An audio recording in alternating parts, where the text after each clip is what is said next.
यह वीडियो जरा गौर से सुनिएगा।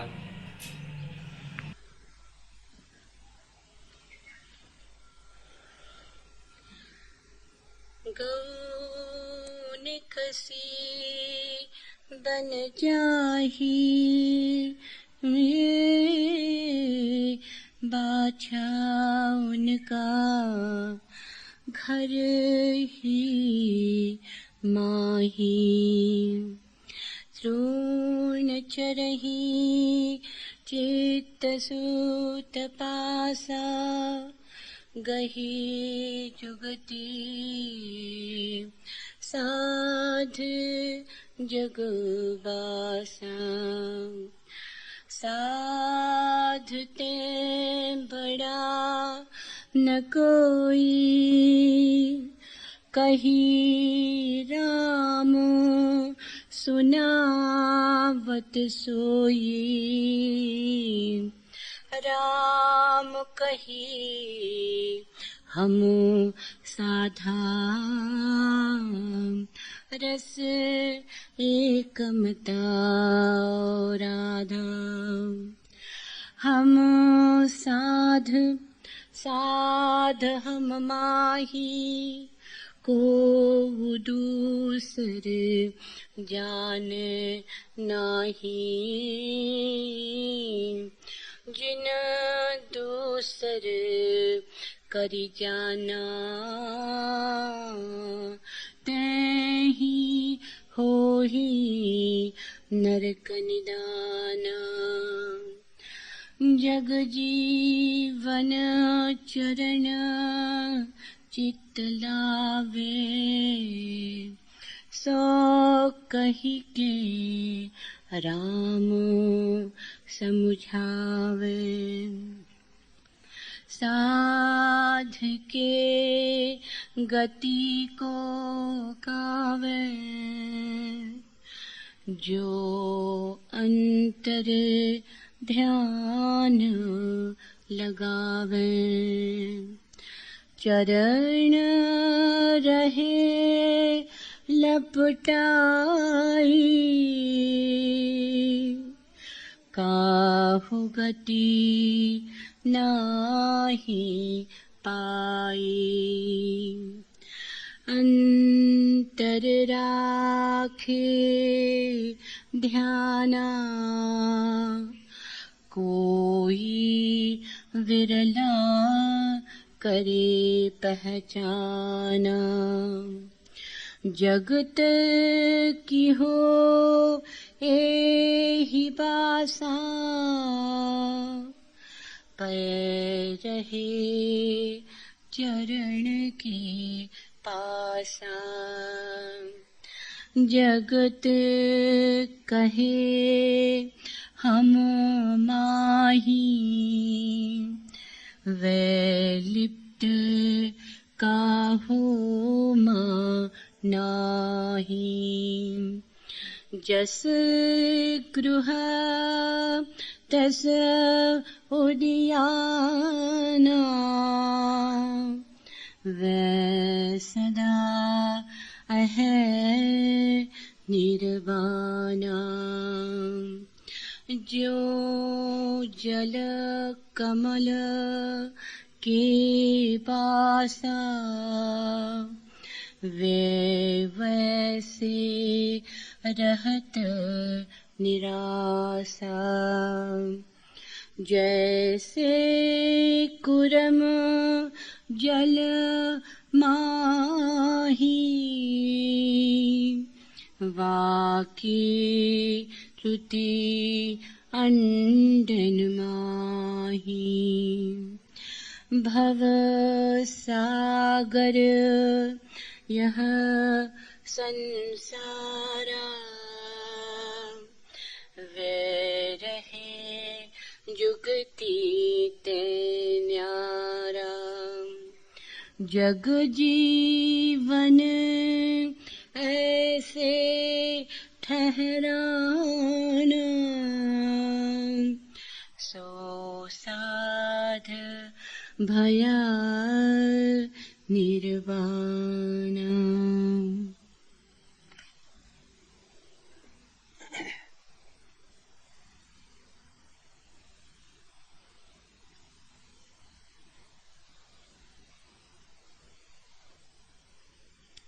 खुद अपने अक्स को अपने मुकाबिल देखने वाले, जरा आंखें तो खोल ओ नक्श बातिल देखने वाले, हकीकत को हकीकत के मुकाबिल देखने वाले, मुझे भी देख मेरी हस्ती ए दिल देखने वाले, नकूसे परतवे रंगीन ए दिल देखने वाले, कभी खुद को भी देख और खुद से गाफिल देखने वाले, मेरी हस्ती का हर जर्रा उड़ा जाता है मंजिल से, मेरा मुंह देखते हैं जज्ब मंजिल देखने वाले, उन्हें तहकीक खबर क्या, गौहरे मकसद को क्या जाने, ये सब हैं रक्स मौजो शुक्र साहिल देखने वाले, इधर आ हर कदम पर हुस्न मंजिल तुझको दिखला दूं, फलक को यास से मंजिल ब मंजिल देखने वाले।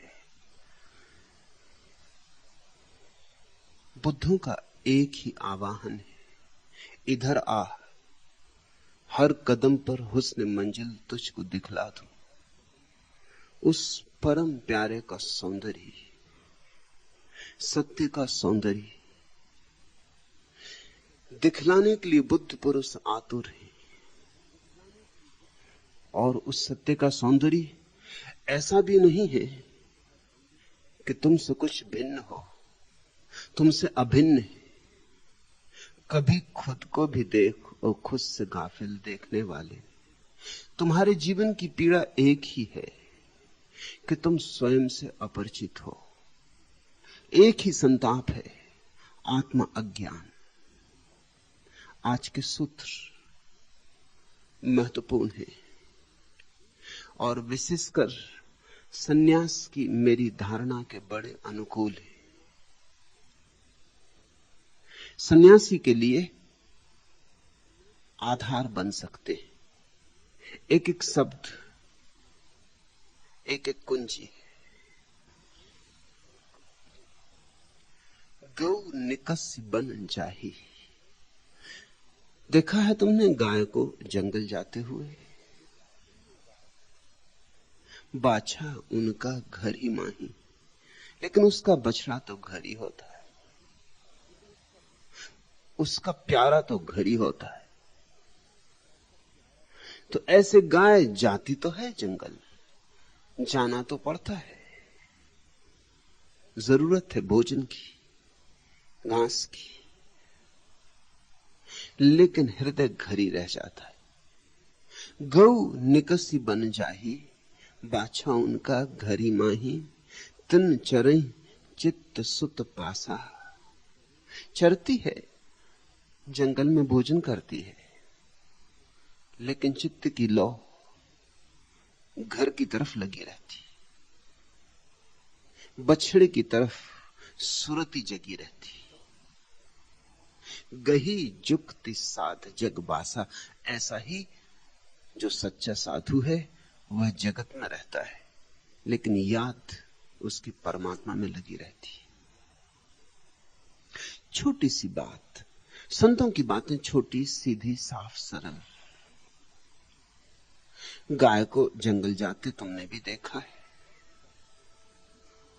लौट लौट के घर की तरफ देखते देखा या नहीं?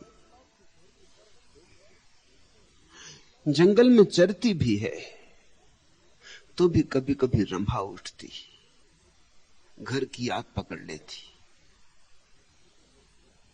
तुम तो ऐसे भटक गए हो संसार में कि तुम्हें घर की याद ही नहीं आती। घास पात ही चर रहे हो और संसार में कुछ है भी नहीं, इससे ज्यादा मूल्यवान कुछ भी नहीं है, लेकिन घास पात में ही भटक गए हो, कूड़ा करकट में भटक गए हो, घर की याद ही विस्मृत हो गई। उस घर की याद पुनः आ जाए तो तुम्हारे जीवन में क्रांति का सूत्रपात हो। जगजीवन कहते हैं गही जुक्ति साध जगवासा। यही उपाय, यही साधु के जीवन का ढंग, यही साधु की शैली। जैसे गाय जंगल में घास पात चरती, पर देह ही जैसे जंगल में, प्राण तो घर अटके, हृदय तो घर बसाए, हृदय तो घर ही छोड़ आई। ऐसा ही साधु बाजार में भी उठता है, बैठता है, काम भी करता है, धाम भी करता है, लेकिन प्रतिपल अहिर्निश सोते जागते उठते बैठते उसकी श्वासों का तार घर से जुड़ा रहता, परम प्यारे की याद बनी रहती, उस प्रीतम की याद उसके भीतर एक सतत ज्योति की तरह जलती रहती। यही युक्ति है, यही योग है, इतना ही योग है। इतना ही कर लिया तो सब कर लिया, और कुछ करने को नहीं। जंगल भाग के जाने की जरूरत नहीं है, क्योंकि अगर तुम्हें यहां परमात्मा की याद नहीं आती तो जंगल में जाके ही कैसे आ जाएगी। जंगल में ही तो हो, और कहां जाते हो?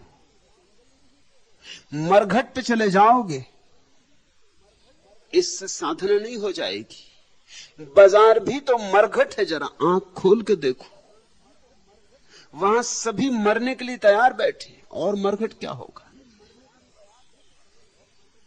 जिस घाट पे सब मरते हैं उसी को तो मरघट कहते हैं ना।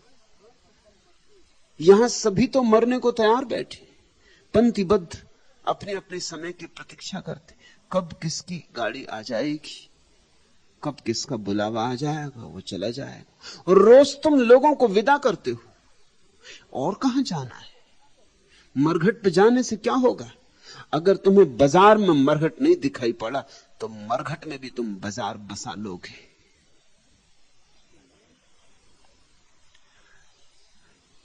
बाजार कहां है? संसार कहां है? क्षुद्र को छोड़ने की जरूरत नहीं है, विराट के प्रति जागने की जरूरत है। यह युक्ति, यह असली साधना का आधार। व्यर्थ को छोड़ना नहीं है, सार्थक को स्मरण करना है। अंधेरे को कोई छोड़ना भी चाहे तो कैसे छोड़ेगा? कभी कोई अंधेरे को छोड़ सका है? रोशनी जलानी पड़ती, अंधेरा अपने आप छूट जाता है। लेकिन कुछ है जो अंधेरे को छाती से लगाए बैठे, और उनकी छाती से कुछ भी लग नहीं सकता, क्योंकि अंधेरे का कोई अस्तित्व नहीं। कुछ है जो अंधेरे पर मुट्ठी बांध के बैठे, उनकी मुट्ठियां खाली हैं, क्योंकि अंधेरा कुछ हो तो मुट्ठी बंधे। कुछ है जिन्होंने तिजोरियों में अंधेरा भर रखा है, बैंकों में अंधेरा जमा कर रखा है, भ्रांति दे रहे हैं अपने को। अंधेरा है ही नहीं, अंधेरा अभाव है। तुम अंधेरे की संपदा नहीं बना सकते हो, अभाव की कोई संपदा नहीं बनती। फिर जब आदमी थक जाता है अंधेरे पर मुट्ठी बांध बांध के, हार जाता है, तो एक दिन भागने लगता अंधेरे को छोड़ के। भाग के कहां जाओगे? आंखें तुम्हारी अंधी हैं तो तुम जहां जाओगे वहीं अंधेरा होगा। तुम्हारे अंधेपन में अंधेरे का वास है। तुम्हारे पास ही बुद्ध पुरुष बैठे हो तो वे रोशनी में है, तुम अंधेरे में हो।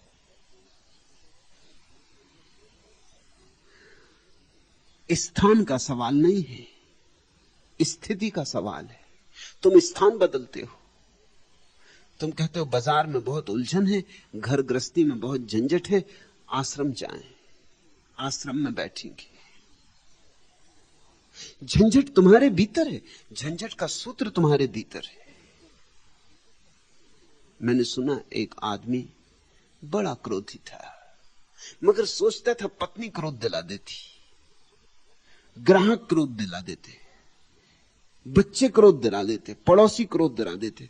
छोड़ दिया संसार, जो सामान्य साधु की प्रक्रिया है, सच्चे साधु की नहीं। छोड़ दिया संसार, चला गया जंगल में, बैठ गया वृक्ष के नीचे, सोचा अब कोई झंझट नहीं उठेगी। एक कौआ आया और उसने बीट कर दी, उठा लिया पत्थर उसने, दौड़ने लगा कौए के पीछे। तूने समझा क्या है? बकने लगा गालियां, क्रोध से लाल हो गया चेहरा उसका। और तब उसे याद आया, ये मैं क्या कर रहा हूं। क्रोध का सूत्र भीतर है, कोई भी निमित्त बन जाएगा, कोई भी कारण बन जाएगा। लोग मुर्दा चीजों तक पे क्रोध करते। तुमने भी कभी देखा फाउंटेन पेन लिखते लिखते स्याही नहीं चलती, पटक दिया। जरा अकल है कुछ? क्या कर रहे हो? कभी सोचा? नाराज हो गए। फाउंटेन पेन कुछ जान के तुम्हें सता नहीं रहा था, तुम्हारे ही फाउंटेन पेन।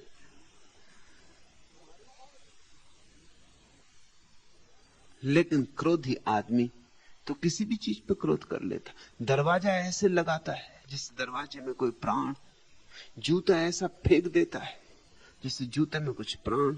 चीजों से भी क्रोध हो जाता है। छोटे छोटे बच्चे ही नहीं, बड़े बड़े बूढ़े भी। छोटे बच्चे को चलते में टेबल लग गई, जोर से नाराज हो जाता है, घूंसा मारता है टेबल को। ये छोटे बच्चे पे तुम हंसते हो, लेकिन तुम बड़े हो पाए हो, तुम में प्रौढ़ता आई है। भाग कर क्या करोगे? जागो, युक्ति सीखो। यह रही युक्ति। गौ निकसी बन जाही, बाछा उनका घर ही माही। तरण चरई चित्त सुत पासा, गई जुक्ति साध जग वासा। ऐसा इस छोटी सी घटना से जो समझदार है समझ लेते हैं, जगत में ही रह जाते। जगत ही तो है, जंगल में भी जगत है, हिमालय पर भी जगत है, जगत ही है, जहां भी हो जगत है। लेकिन इसमें इस ढंग से रहा जा सकता है कि देह ही यहां हो, प्राण परमात्मा में हो। प्राणों का परमात्मा में होने का नाम प्रार्थना है। देह तो संसार की है और संसार में ही होगी। तुम बाजार में मरोगे तो भी मिट्टी में गिरेगी देह और मिट्टी में मिलेगी, और तुम हिमालय पर मरोगे तो भी मिट्टी में गिरेगी देह और मिट्टी में मिलेगी। देह तो मिट्टी है, सो कहीं भी गिरेगी, मिट्टी में गिरेगी और मिट्टी में मिलेगी। सवाल तुम्हारे भीतर उसको पहचान लेने का है जो मिट्टी नहीं है, और उससे संबंध जोड़ लेने का है जो अमृत है। तुम्हारे भीतर अमृत की बूंद है, परमात्मा अमृत का सागर है। ये बूंद सागर की याद से भर जाए, बस क्रांति घट गई। फिर तुम्हारे जीवन में दुख नहीं, फिर तुम्हारे जीवन में संताप नहीं, चिंता नहीं, क्योंकि फिर तुम रहे ही नहीं अलग। दुख, चिंता, संताप अलग होने की उत्पत्तियां हैं। तुमने अपने को अलग समझा है परमात्मा से, इसलिए चिंता है, इसलिए परेशानी, इसलिए उलझन है। जैसे ही तुमने जाना मैं उससे जुड़ा हूं, सब चिंता गई। फिर चिंता क्या है? परमात्मा से जुड़े हो तो परमात्मा चिंता कर रहा है, तुम्हें चिंता की क्या जरूरत है? जैसे छोटे बच्चे ने अपना हाथ अपने बाप के हाथ में दे दिया, अब छोटे बच्चे को कोई चिंता नहीं। हो सकता है कि बाप बेटे दोनों जंगल में भटक गए, सिंह दहाड़ रहा हो, मगर छोटा बच्चा जरा भी चिंतित नहीं, बाप के हाथ में हाथ है। बाप चाहे चिंतित हो, परेशान हो कि अब क्या करना, जान खतरे में, मगर छोटा बच्चा मस्त है, उड़ती तितलियों को पकड़ने की कोशिश कर रहा है, राह के किनारे फूलों को तोड़ रहा है, रंगीन पत्थरों को बीन रहा है, उससे कोई चिंता नहीं। हां, जरा पिता छूट जाए, खो जाए, देखेगा चारों तरफ, पिता को नहीं पाएगा। अभी कोई दुख नहीं टूट पड़ा है उस पर, लेकिन पिता को न पाते ही भयंकर चिंता और भय पकड़ लेगा। ऐसी ही तुम्हारी दशा है। तुमने हाथ छोड़ दिया है उसका। जिसके हाथ में हाथ हो तो कोई चिंता नहीं होती। मनुष्य निर्भर जीता है, उस निर्भरता का नाम ही साधुता है। गही जुक्ति साध जग बासा। साधते हैं बड़ा न कोई, साधु से फिर कोई बड़ा नहीं, सच्चे साधु से फिर कोई बड़ा नहीं। क्यों? क्योंकि बड़े से उसका जोड़ हो गया। सच्चे साधु से कोई बड़ा नहीं, क्योंकि सच्चा साधु तो अपनी तरफ से मिट ही गया, उसके भीतर से तो परमात्मा झांकने लगा। अब व्यक्ति नहीं, अब तो समष्टि उसके भीतर से बोलती और डोलती। अब बूंद नहीं है, अब सागर है। इस जगत में सबसे बड़े वे ही हैं जो मिट गए। इस जगत में सबसे छोटे वे ही हैं जो बहुत घनीभूत होकर है। अहंकार इस जगत में सबसे छोटी बात है और निरअहंकारिता इस जगत में सबसे बड़ी बात है। मगर निरअहकार तुम अपने आप न हो सकोगे। अपने आप निरअहकार होने का कोई उपाय ही नहीं। अपने आप अगर तुम निरअहकार होना चाहोगे तो निरअहकारिता का भी अहंकार आ जाएगा। तुमने अपना चरित्र संभाल लिया, व्रत किए, उपवास किए, झूठ नहीं बोले, पाप नहीं किए, चोरी नहीं की, बेईमानी नहीं की, शराब नहीं पी, मांस नहीं खाया, सब तरफ से तुमने अपने को संभाल लिया, साध लिया, चरित्र बना लिया। मगर इस चरित्र के भीतर अहंकार मजबूत होता रहेगा। मैंने किया, मेरा चरित्र, मेरा उज्जवल चरित्र, मेरी विनम्रता, देखो मेरी मर्यादा, मेरा सील, मैं मजबूत होता रहेगा। इस मैं से तुम बाहर ना हो सकोगे। इस मैं से तो सिर्फ वही बाहर होता है जो परमात्मा के चरणों में अपने को छोड़ देता है, जो कहता है मैं क्या करूं, मेरे किए सब गलत हो जाता है, मेरे किए सब अनकिया हो जाता है, मेरे करने में ही भ्रांति है। इस भेद को ख्याल करो। तुम्हें सदा से कहा गया नैतिकता की शिक्षा यही है, अच्छे बनो, बुराई छोड़ो, सदाचरण ग्रहण करो। शिक्षा बुरी नहीं है, ठीक मालूम होती। चोरी मत करो, बेईमानी मत करो, झूठ मत बोलो, हिंसा मत करो, मगर शिक्षा धर्म नहीं है। यह शिक्षा धर्म नहीं है, नैतिक तो है। यह सज्जन को पैदा कर देगी, लेकिन संत को नहीं। सज्जन दुर्जन के विपरीत है। दुर्जन खतरनाक है, समाज के लिए अड़चन देता है, दुविधा पैदा करता है। सज्जन समाज के लिए सुविधापूर्ण है। समाज चाहती सभी लोग सज्जन हों, तो काम धाम व्यवस्था से चलता है। लेकिन संतत्व कुछ और ही बात है। संतत्व का अर्थ सज्जनता नहीं है। सज्जन होने के लिए ईश्वर को मानने की कोई भी जरूरत नहीं।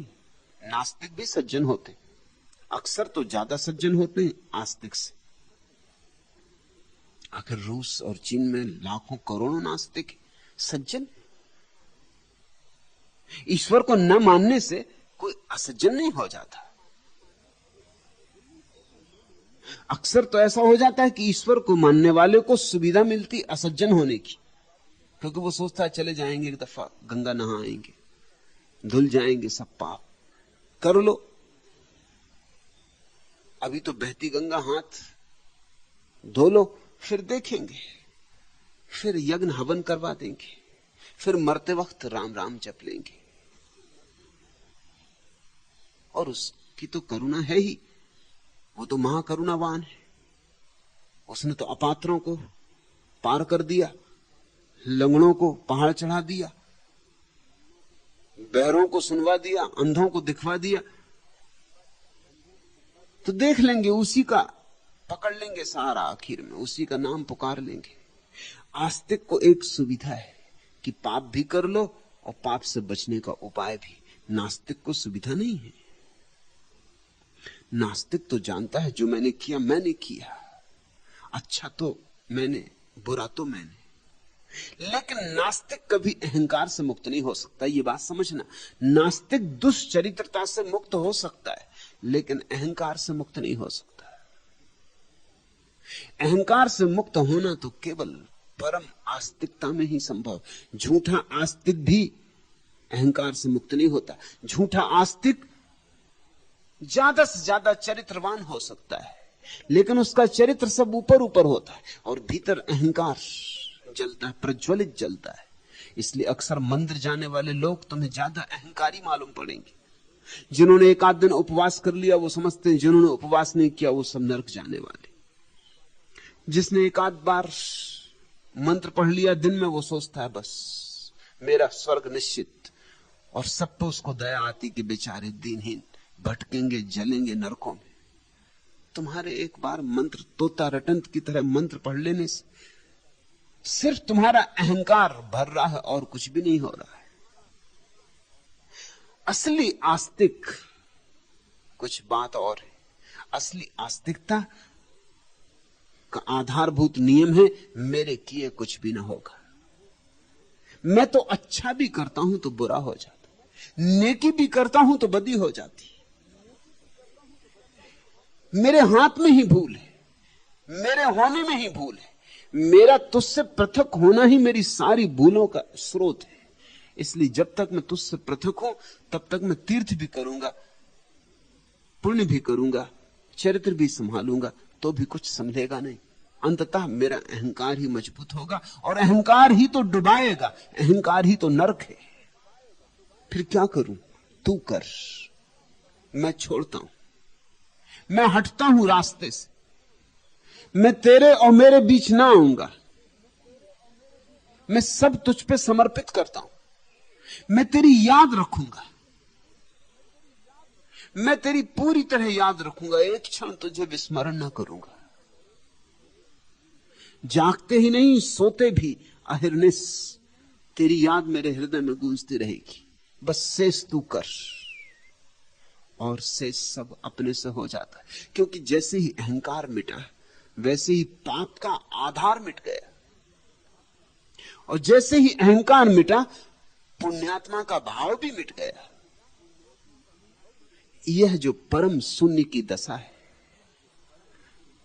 इसी में पूर्ण का अवतरण होता है।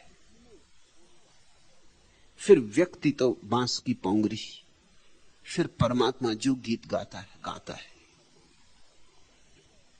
साधते हैं बड़ा न कोई, इसलिए साधु से कोई बड़ा नहीं, क्योंकि साधु मिट गया। ख्याल रखना शर्त क्या है, साधु से कोई बड़ा नहीं इसका यह मतलब नहीं कि साधु बड़ा है। साधु से कोई बड़ा नहीं इसका अर्थ है कि साधु है ही नहीं। इसलिए अब कौन उससे बड़ा हो सकता है? जीसस ने कहा धन्य भागी हैं वे जो अंतिम है, क्योंकि वे ही मेरे प्रभु के राज्य में प्रथम होंगे। अंतिम कौन है? जो शून्यवत है, जिसका कोई दावा नहीं, जिसकी मैं की कोई घोषणा नहीं। साधते बड़ा न कोई, क्योंकि साधु है ही नहीं, उसके भीतर परमात्मा ही बोल रहा है। जब कृष्ण ने अर्जुन से कहा माम एकम शरणम ब्रज, मुझे एक की शरण आ, तो क्या तुम सोचते हो कृष्ण की शरण आने को कह रहे हैं अर्जुन को? तो तुम गलती कर जाओगे, तो तुम बड़ी भूल कर जाओगे। और यही कृष्ण भक्तों ने समझा हुआ है कि कृष्ण ये कह रहे हैं अर्जुन से कि तू मेरी शरण आ। ये सिर्फ भाषा के कारण भ्रांति हो रही है, मजबूरी है। कृष्ण को भी मैं शब्द का उपयोग करना पड़ता है, क्योंकि बिना मैं शब्द का उपयोग किए हमारी भाषा ही खड़ी नहीं होती। हमारी भाषा ही मैं शब्द पर खड़ी। हमारी भाषा अहंकार का विस्तार है। हमारी भाषा में बोलना है तो हमारी भाषा ही बोलनी होगी। अर्जुन को समझाना है तो अर्जुन की ही भाषा बोलनी पड़ेगी। उस भाषा में मैं तू अनिवार्य है। इसलिए कृष्ण कह रहे हैं माम एकम शरणम ब्रज, आ तू मेरी शरण आ। लेकिन वस्तुतः अर्थ क्या है? कृष्ण तो है ही नहीं, वहां तो परमात्मा पूर्ण विराजमान हुआ है। कृष्ण तो मिट गए, मिटकर ही तो भगवत्ता हुई है। अंधेरा तो हट गया है। अर्जुन को नहीं दिखलाई पड़ रहा है प्रकाश अभी, क्योंकि वो आंखें बंद किए खड़ा है, मगर सामने प्रकाश है। अर्जुन को अंधेरा दिखाई पड़ रहा है। प्रकाश कह रहा है माम एकम शरणं ब्रज। प्रकाश कह रहा है मेरी शरण आ। अर्जुन तो यही समझेगा कि अंधेरा कह रहा है मेरी शरण आ, क्योंकि अर्जुन आंख बंद किए है, उसे तो प्रकाश दिखता नहीं, उसे तो लगता अंधेरे में से आवाज आ रही मेरी शरण आ। अर्जुन थोड़ा झिझका होगा, चिंतित हुआ होगा, हैरान भी हुआ होगा कि कृष्ण मेरे सखा हैं, बचपन के मेरे मित्र हैं, मेरे सारथी हैं युद्ध में, और मुझसे कह रहे हैं मेरी शरण आ। इसलिए उसने कहा कि पहले अपना विराट रूप दिखलाओ। ये तुम क्या बातें करने लगे, ये तुम कैसी बातें कर रहे हो? पहले अपना विराट रूप दिखलाओ। उसे नहीं दिखाई पड़ रहा है। कृष्ण तो विराट रूप में ही है, मगर उसके पास आंख नहीं है। इसलिए कहानी बड़ी प्यारी है कि कृष्ण उसे दिव्य चक्षु देते, उसे एक नई आंख देते, देखने का एक नया ढंग देते, एक और देखने की व्यवस्था देते। यही शिष्यत्व है, देखने की एक नई आंख, एक नई व्यवस्था, एक नया ढंग, सोचने की एक नई प्रक्रिया, तर्क की एक नई सरणी। और जब जरा सी अर्जुन की आंख खुली तो बहुत घबरा गया है, भयभीत हो उठा है, क्योंकि विराट दिखाई पड़ा, अनंत दिखाई पड़ा, असीम दिखाई पड़ा। सीमा में सुरक्षा मालूम होती, असीम अतल में जैसे कोई गिरने लगे। घबरा गया है, रोआ रोआ कब गया है, पुकारने लगा कि बस बस वापस लौट आओ, तुम अपने पुराने रूप में वापस लौट आओ, मेरे सखा तुम अपने पुराने रूप में वापस लौट आओ, तुम अपनी सीमा में आ जाओ, तुम वैसे ही दिखाई पड़ो जैसे तुम सदा मुझे दिखाई पड़े हो। वही तुम्हारा सौम्य रूप, मित्र का, देह में आबद्ध, सीमा में। शिष्य जब आंख खोलता है तो गुरु में सदा उसे असीम दिखाई पड़ता है, और शिष्य सदा डरता है। अर्जुन और कृष्ण के बीच जो घटा वो बार बार हर गुरु और हर शिष्य के बीच घटता है, और जब भी विराट दिखाई पड़ता तभी भयभीत। तब हर शिष्य कहता है कि लौट आओ अपने सौम्य रूप में। वही प्रीति करता। कृष्ण कह रहे हैं माम एकम शरणम ब्रज, मुझ एक की शरण तू आ। और कितनी हिम्मत का उद्घोष है, सर्व धर्मान परित्यज्य, छोड़ छाड़ सारे धर्म, आ मुझे एक की शरण। किन धर्मों में उलझा है, किन सिद्धांतों शास्त्रों में उलझा है? मैं तेरे सामने खड़ा हूं, शास्त्रा सामने खड़ा है, तू शास्त्रों में उलझा है। स्वयं धर्म तेरे सामने मौजूद है और तू मुर्दा धर्मों में उलझा है। छोड़ छाड़ सारे धर्म, आ मेरी शरण। मगर ख्याल रखना, कृष्ण जब कह रहे हैं मेरी शरणा, तो कृष्ण की शरणा ऐसा नहीं कह रहे हैं, कृष्ण तो है ही नहीं, कृष्ण तो जा चुके, अब तो बांस की पोंगरी है कृष्ण। हालांकि तुम्हें तो बांस की पोंगरी ही दिखाई पड़ेगी। जिन ओंठों पर रखी है बांस की पोंगरी, वे ओंठ तुम्हें दिखाई नहीं पड़ते, नहीं दिखाई पड़ सकते। वे विराट के ओंठ हैं, वे तो तभी दिखाई पड़ेंगे जब तुम भी बांस की पोंगरी हो जाओगे, उसके पहले नहीं दिखाई पड़ेंगे। जब तक तुम न मिटोगे तब तक तुम गुरु के शून्य को ना देख सकोगे। साधते बड़ा न कोई, साधु से कोई बड़ा नहीं है,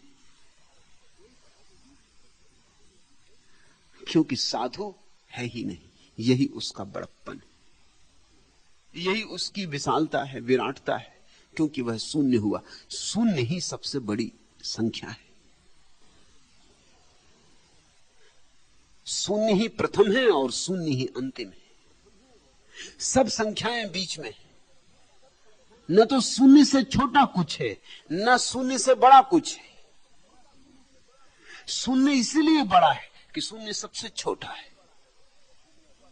इस गणित को ठीक से समझ लेना, क्योंकि इस गणित को जो चूका वो अध्यात्म को नहीं समझ पाएगा। इसलिए जीसस कहते हैं जो अंतिम है वही प्रथम है। शून्य ही अंतिम है, शून्य ही प्रथम है। मिटो ताकि हो सको। खो जाओ ताकि हो जाओ। बूंद जब सागर में खो जाती तो सागर हो जाती, और बीज जब मिट जाता है भूमि में तो वृक्ष बन जाता है। मिटने की कला सीखो। धर्म मृत्यु की कला है, और मृत्यु की कला से ही अमृत मिलता है। साधते बड़ा न कोई, कहीं राम सुनावत सोई। राम जो कहते हैं साधु वही दोहराता है। साधु अपनी तरफ से बोलता नहीं, साधु के भीतर बोलने वाला कोई बचा नहीं। साधु वही कहता है जो राम उसके कान में फूंक देते। राम जो बोलना चाहते हैं उससे बोल देते। साधु के पास अब स्वयं का कहने को, निवेदन करने को कुछ भी नहीं है। साधु तो मौन है, इसलिए साधु का दूसरा नाम मुनि है। साधु तो चुप है, साधु तो अब बोलता ही नहीं। जब परमात्मा बोलते तो बोल फूट जाते, जब परमात्मा नहीं बोलते तो मौन रह जाता है। साधु से बड़ा कोई भी नहीं, उसके वचन अमृत है, क्योंकि उसके वचन उससे ही नहीं आते। इसलिए हमने कहा है कि वेद अपौरुषेय, पुरुष के द्वारा रचे हुए नहीं। इसका यह मतलब मत समझ लेना कि कोई परमात्मा पारकर फाउंटेन पेन में भर के स्याही और लिखता है। ये मत समझ लेना कि परमात्मा उतरता है और रचता है तुम्हारे वेद। नहीं, इसका अर्थ है कि ऋषि मिट गए पुरुष की भांति, उनकी अपनी कोई सत्ता न रही। उन्होंने द्वार खोल दिया। परमात्मा बहे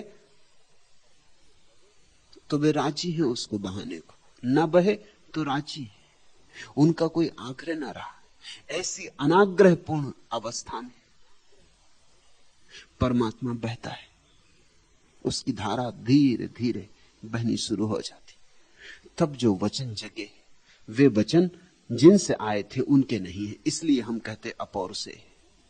जैसे परमात्मा ने ही लिखे, जैसे परमात्मा ने ही कहे, इसलिए कुरान को कहा जाता इल्हाम, उद्घोषणा। मोहम्मद तो सिर्फ बहाना है, संदेश वाहक। पैगंबर का अर्थ इतना ही होता, संदेश वाहक, चिट्ठी रसा। चिट्ठी परमात्मा की है, उसने ही लिखी है, अपने प्यारों के नाम लिखी है, और जो बिल्कुल मिट गया उसके हाथ भेजी। क्योंकि कोरे कागज पर ही लिखकर भेजी जा सकती है।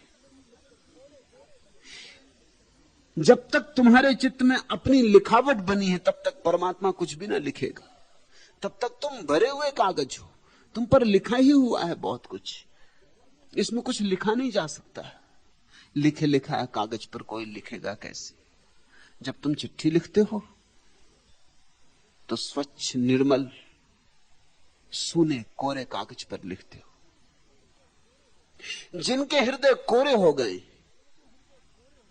जिनमें अहंकार की सब लिखावट, सब तिरछापन मिट गया है, जो अहंकार की वर्णमाला ही भूल गए, उनसे परमात्मा प्रकट होता है।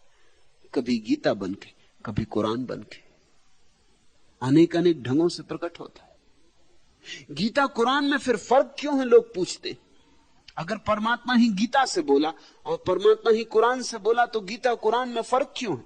फर्क परमात्मा के कारण नहीं, फर्क जिससे बोला है परमात्मा उसके कारण। मोहम्मद अर्जुन से नहीं बोल रहे हैं, इसलिए फर्क है। चिकित्सक तो दवा देता ना मरीज को देखकर,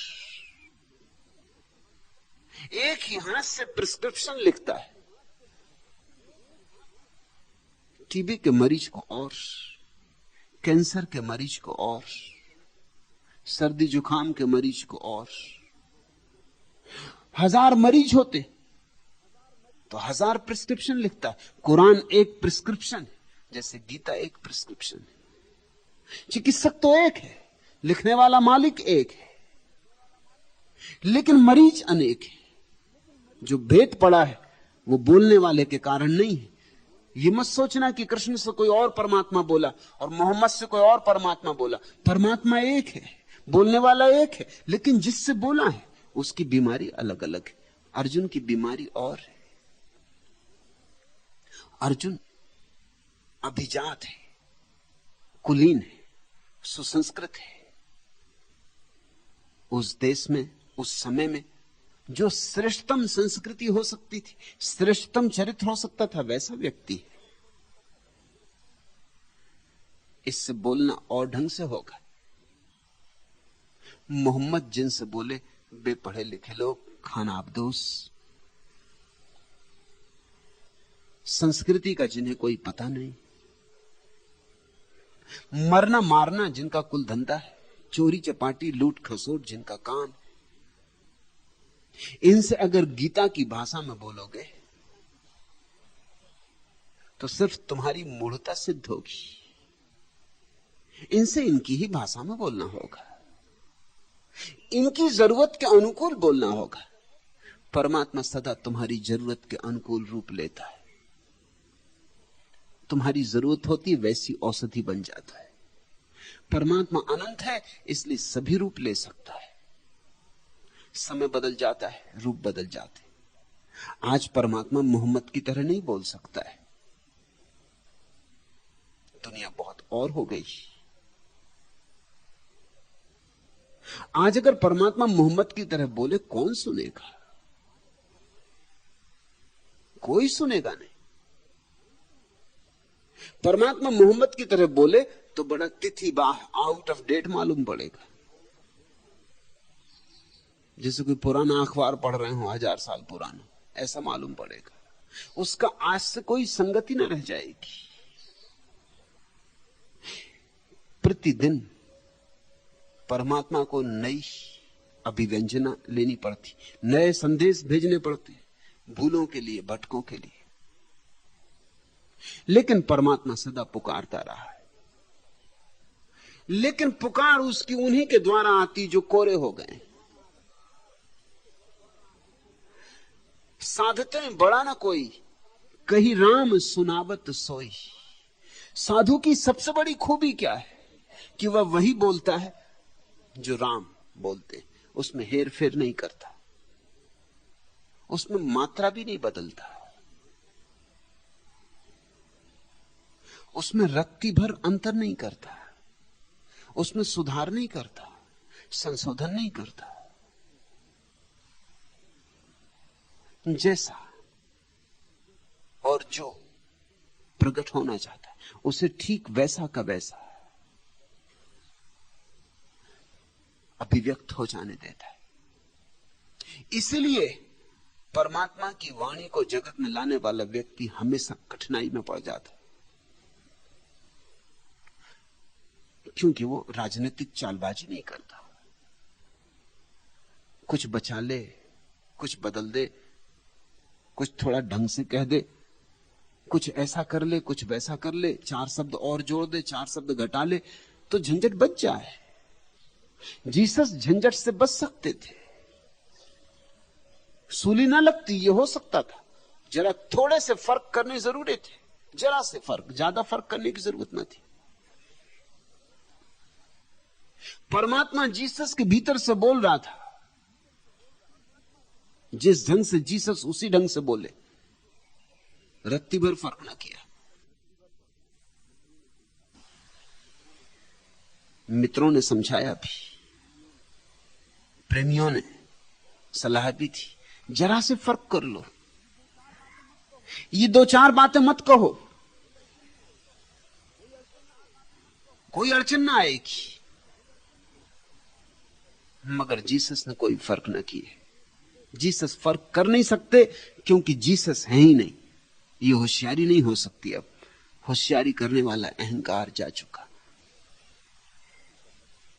सूली पर लटक गए। सूली स्वीकार थी, सुधार स्वीकार नहीं था। महावीर में परमात्मा नग्न रहना चाहता था तो महावीर नग्न रहे। समझाया होगा, बुझाया होगा लोगों ने। गांव-गांव से खदेड़ा महावीर को। क्या बिगड़ता था, एक चादर ओढ़ लेते, कोई पाप ना हो जाता, कोई नरक ना चले जाते। मगर परमात्मा नग्न रहना चाहता था। परमात्मा यही संदेश देना चाहता था। उस घड़ी में, उस पल में यही सार्थक बात उसे कहनी थी, यही निर्दोष स्वर उसे गुंजाना था। तो महावीर ने फिर हेर फेर ना किया। राजनीतिज्ञ सोच सोच के बोलता है, सुनने वाले को क्या प्रीतिकर लगेगा वही बोलता है। इसकी बहुत चिंता नहीं करता कि जो मैं बोल रहा हूं वो सच है या झूठ। उसकी सारी चिंता यही होती, सुनने वाले को प्रीतिकर क्या है। झूठ प्रीतिकर है तो झूठ बोलो। इसलिए तुम्हें आश्वासन देता है, और तुम सोचते हो कि आश्वासन पूरे क्यों नहीं करता। वो तो देते वक्त भी कभी पूरा करने का सवाल नहीं था।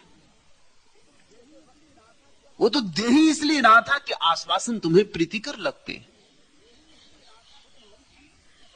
वो तुम्हारी पीठ थपथपा रहा था,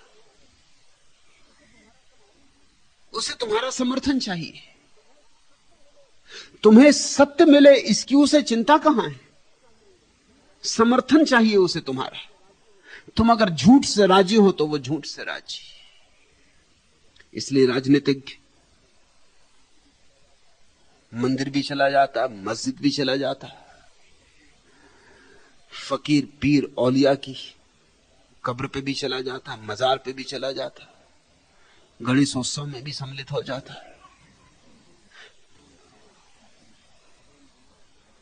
जैन बुलाएं तो वहां व्याख्यान दे आता, हिंदू बुलाएं तो वहां व्याख्यान दे आता है। गीता की प्रशंसा करवाओ तो गीता की कर देता है। तुम जो कहो, तुम्हारी जो मर्जी। उसकी चिंता इतनी ही है कि तुम उससे राजी रहो। वो तुम्हें नाराज नहीं करना चाहता। उसकी जिंदगी तुम पर निर्भर है। तुम नाराज हुए कि वो गया। संत इसलिए हमेशा मुश्किल में पड़ जाते, क्योंकि वे वही कहते हैं जो परमात्मा की मर्जी। भेद को समझ लेना, तुम्हारी मर्जी का कोई सवाल ही नहीं। तुम सुनो तो न सुनो तो, राजी हो तो नाराज हो जाओ तो, पत्थर मारो सूली लगाओ तो सब चलेगा, लेकिन उसकी मर्जी तो परमात्मा की मर्जी है। परमात्मा जो बोलना चाहता है वही। और परमात्मा जो बोलना चाहता है वो अक्सर तुम्हारे अतीत के विपरीत जाएगा। तुमने जो एक जिंदगी बना ली, एक ढंग बना लिया है सोचने समझने का, उसके विपरीत जाएगा। क्योंकि परमात्मा तुम्हारे विकास के लिए बोल रहा है।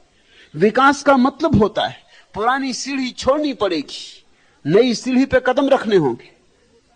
विकास का मतलब होता है पुराने आवरण तोड़ने पड़ेंगे, पुराने भवन गिराने होंगे, नए मंदिर बनाने होंगे। विकास का अर्थ होता है नए का स्वागत। परमात्मा सदा नित नवीन है, नित नूतन है, और तुम पुराने से जकड़े होते हो।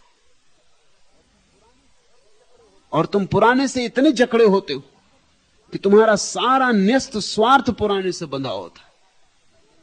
और परमात्मा सदा नई खबर लेके आ जाता है, सदा नई सुबह लेके आ जाता है, सदा नई कलियों को खिलाता हुआ, नए सूरजों को उठाता हुआ।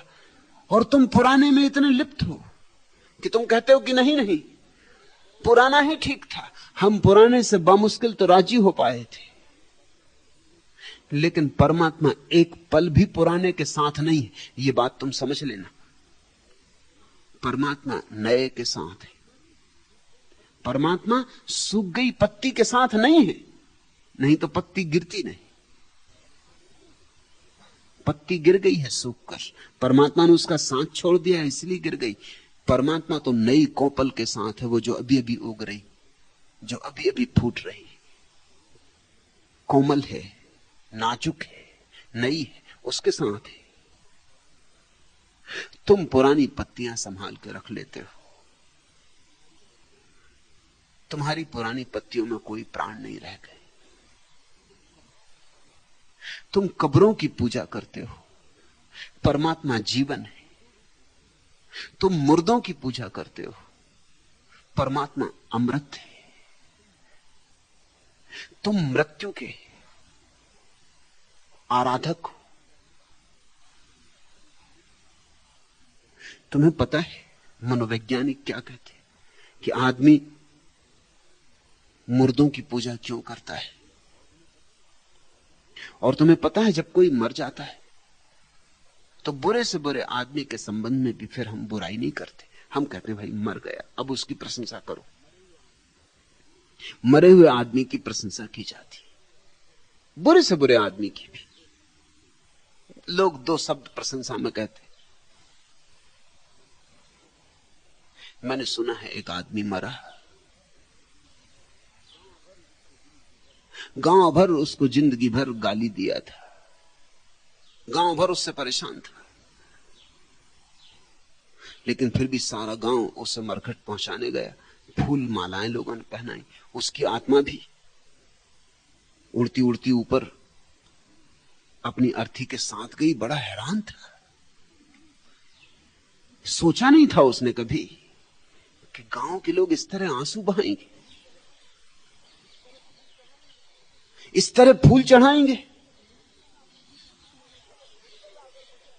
वो तो कहने लगा अगर मुझे पता होता, अपने ही मन में कहने लगा अगर मुझे पता होता तो मैं पहले ही मर जाता, अगर ये होना था तो। अमेरिका का एक बहुत अद्भुत आदमी था, अकेला आदमी इतिहास का जिसने अपनी मौत की खबर पढ़ी।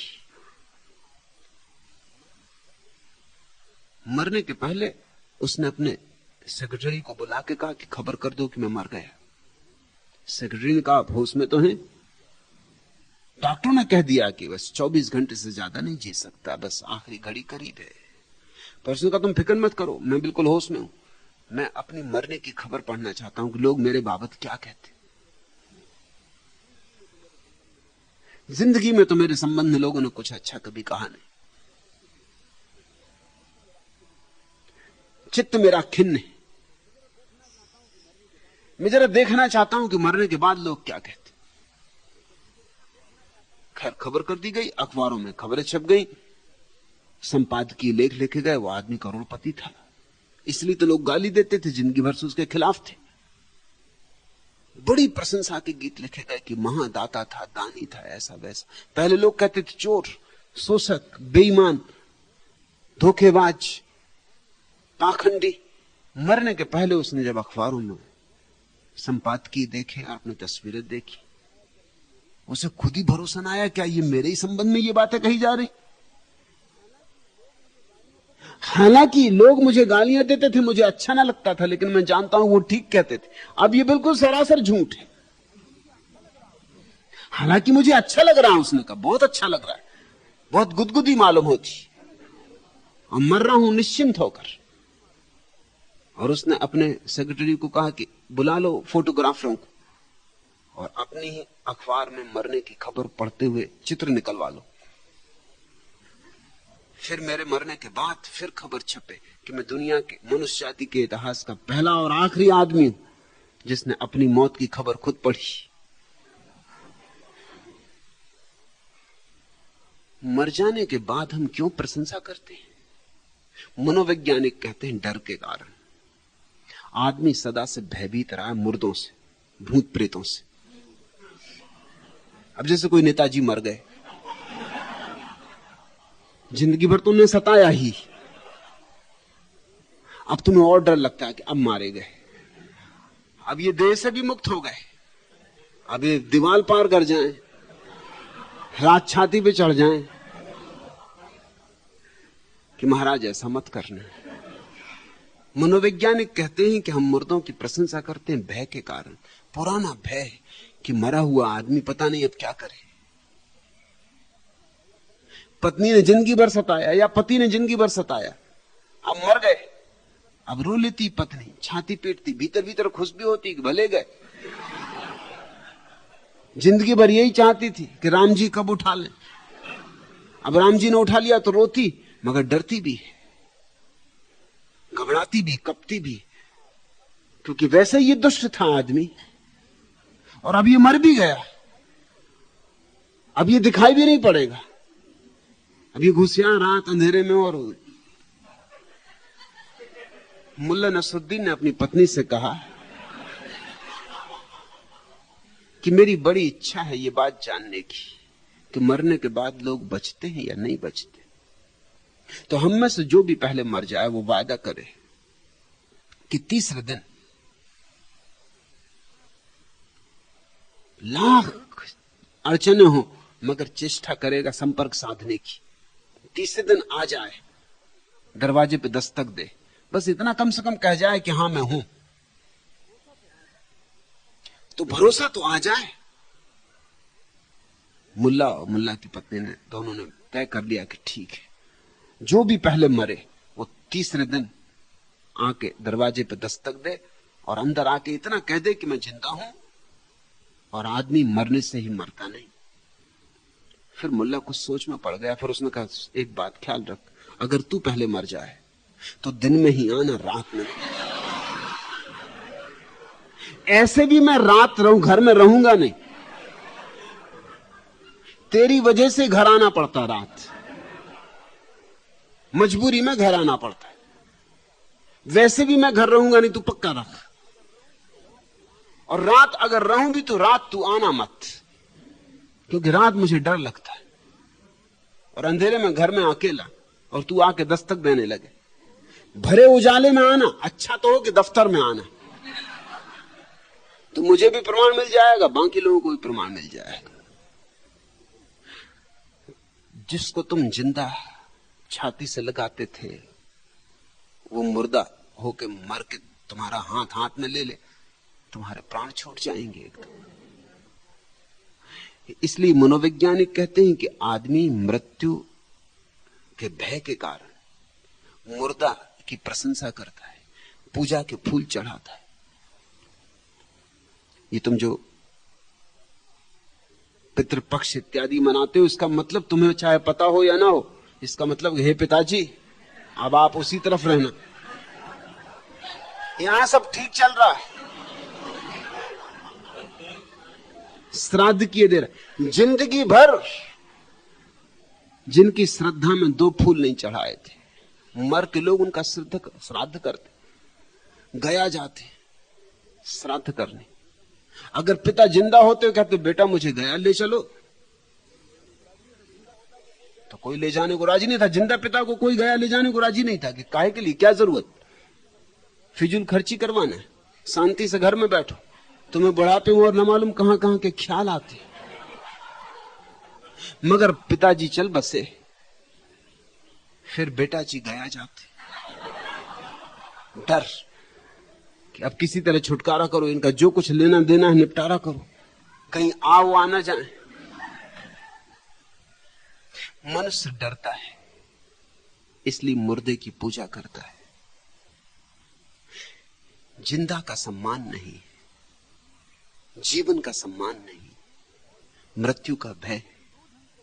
तुम परमात्मा को 2 ढंग से खोज सकते हो, एक तो मृत्यु का भय, उससे तुम परमात्मा को खोजने चलो तो तुम्हारी खोज प्रथम से ही गलत हो गई। और एक जीवन का प्रेम, उससे तुम परमात्मा को खोजने चलो तो तुम्हारे कदम ठीक रास्ते पर पड़ने लगे।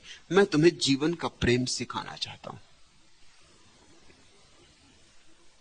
मैं तुम्हें चाहता हूं तुम फूलों से संबंध जोड़ो, तुम इस जगत के सौंदर्य से संबंध जोड़ो, तुम्हारे जीवन में प्रेम उमगे। और इस जगत में जो सर्वाधिक प्रेम करने योग्य स्थल है वह है किसी ऐसे संत को खोज लेना जो मिट गया हो, वहां समर्पित हो जाना।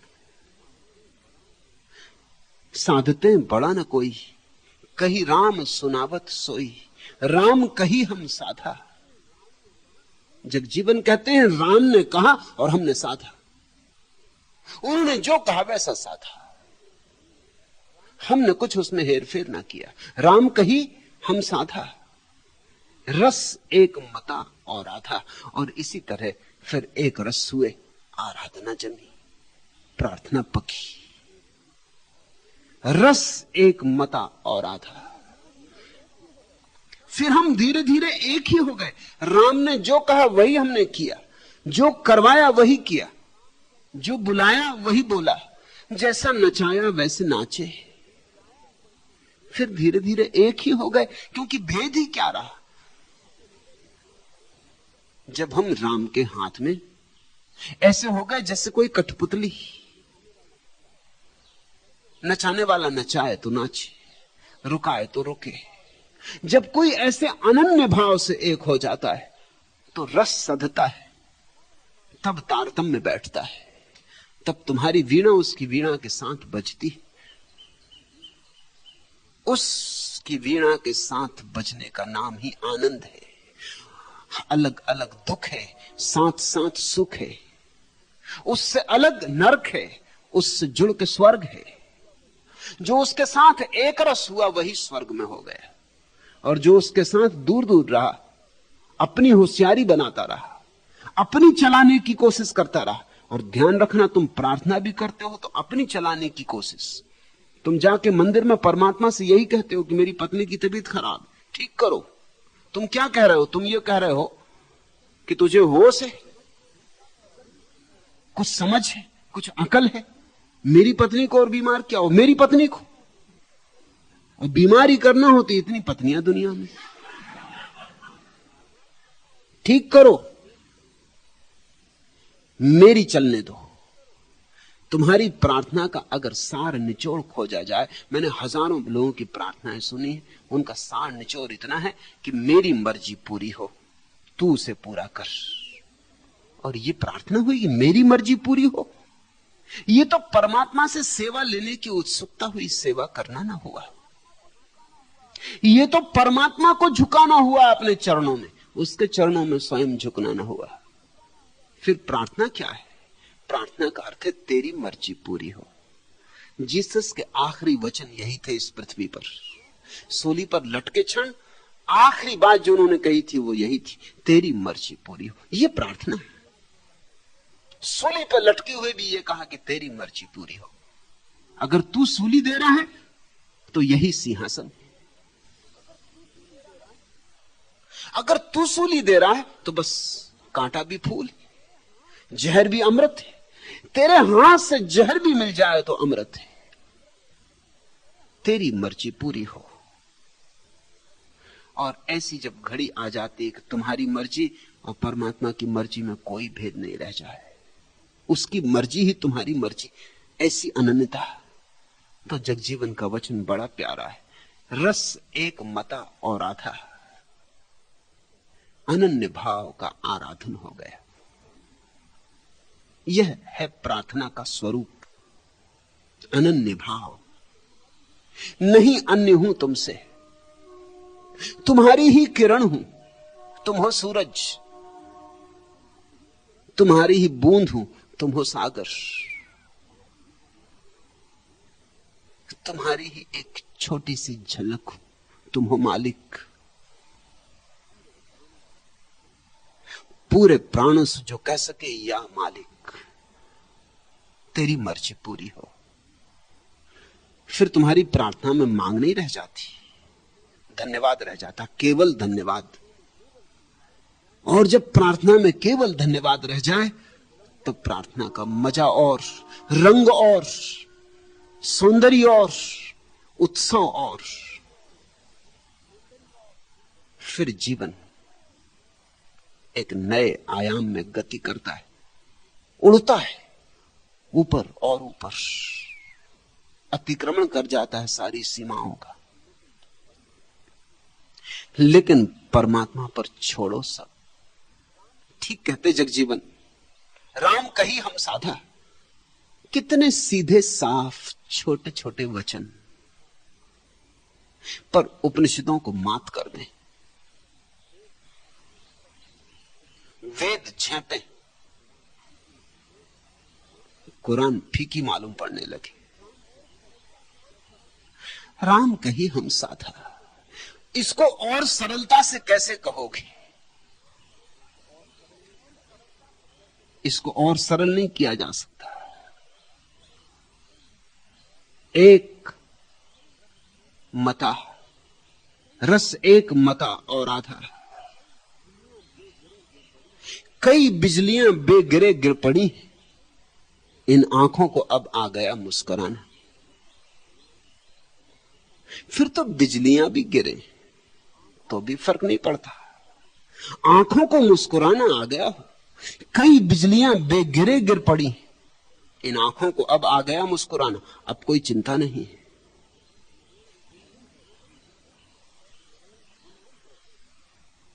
एक बुलबुल है कि है महवे तरुन्नम अब तक, इसके सीने में है नगमों का तलातम अब तक। और एक झलक मिल जाए तो फिर उसका नगमा गूंजता ही रहता। एक झलक मिल जाए ज्योति जली जाती। एक बूंद उसके रस की तुम में उतर जाए, फिर तुम वही नहीं हो जो तुम थे। दुनिया समझेगी वही, क्योंकि दुनिया तो तुम्हें बाहर से देखती है। तुम्हारा नाक नक्शा वही रहेगा, चाल ढाल वही रहेगी, मगर भीतर सब बदल गया। तुम वही नहीं हो। तुम्हारे सीने में एक नया नगमा आ गया, एक नई तरुन्नम, एक नई गीत की शैली आ गई। तुम्हारे भीतर अनाहत का नाद होने लगा। हम साध साधा हम माही, को दूसर जाने नाही। जगजीवन कहते हैं अब हमको पता चला कि उसमें और हम में रत्ती भर भेद नहीं। हम उसमें है, वह हम में। को दूसर जाने नाही, दूसरा दिखाई ही नहीं पड़ता। इसको कहने के दो ढंग हो सकते हैं। एक ढंग है कि तो ही है, मैं नहीं। ये भक्त का ढंग है, सूफी का। एक ढंग है अहम ब्रह्मास्मि, मैं ही ब्रह्म, ये ज्ञानी का ढंग है। मगर दोनों में बात एक ही है, अब दो नहीं। अब तुम्हारी मर्जी, चाहे इस स्थिति को मैं कहो, जैसा कृष्ण ने कहा माम एकम शरणम व्रज, या इस स्थिति को तू कहो, जैसा मोहम्मद ने कहा कि तू ही है, जैसा जलालुद्दीन रूमी ने कहा कि तू ही है। रूमी का गीत है, एक प्रेमी अपनी प्रेयसी के द्वार पे दस्तक देता है और भीतर से पूछा जाता कौन है, और प्रेमी कहता है क्या मुझे पहचाना नहीं, मैं तेरा प्रेमी। और भीतर सन्नाटा हो जाता है। फिर दस्तक पे दस्तक देता है और पीछे से आवाज आती कि अब व्यर्थ दरवाजा मत तोड़ो, इस घर में दो के लिए जगह नहीं, ये घर छोटा है। जैसे कबीर ने कहा ना, प्रेम गली अति सांकरी तामे दो न समाए। ऐसे भीतर से आवाज आएगी ये घर बहुत छोटा है, इसमें दो ना समा सकेंगे, इसमें एक ही समा सकता है। अभी जाओ, अभी तैयार नहीं हुए, अभी और निखरो, अभी और पको। और प्रेमी चला गया और फिर वर्ष आए और गए और उसने बड़ी तपस्या की, अपने को गलाया। फिर वर्षों बाद द्वार पर दस्तक दी, फिर वही प्रश्न कौन है, और अब उसने कहा कि तू ही है। और रूमी कहते हैं कि द्वार खुल गए। ये दो उपाय, एक है ज्ञानी का उपाय, मैं ही हूं और कुछ भी नहीं। इसका एक खतरा है कि अहंकार जन्म जाए। बिना जाने ही कोई कहने लगे अहम ब्रह्मास्मि, अनल हक, मैं ही हूं। इसका खतरा है, अहंकार के जग जाने की संभावना, और ऐसा खतरा हुआ है। इस देश में बहुत से अहंकारी पैदा हो गए, क्योंकि शास्त्र का सबूत है उनके लिए, अहम ब्रह्मास्मि, कोई भी दावा कर सकता है। इस खतरे से बचने के लिए इस्लाम ने बड़ी कोशिश की कि खतरा पैदा ना हो पाए, इसलिए मंसूर को फांसी लगा दी, क्योंकि मंसूर ने कहा अनल हक, मैं सत्य हूं, मैं परमात्मा हूं।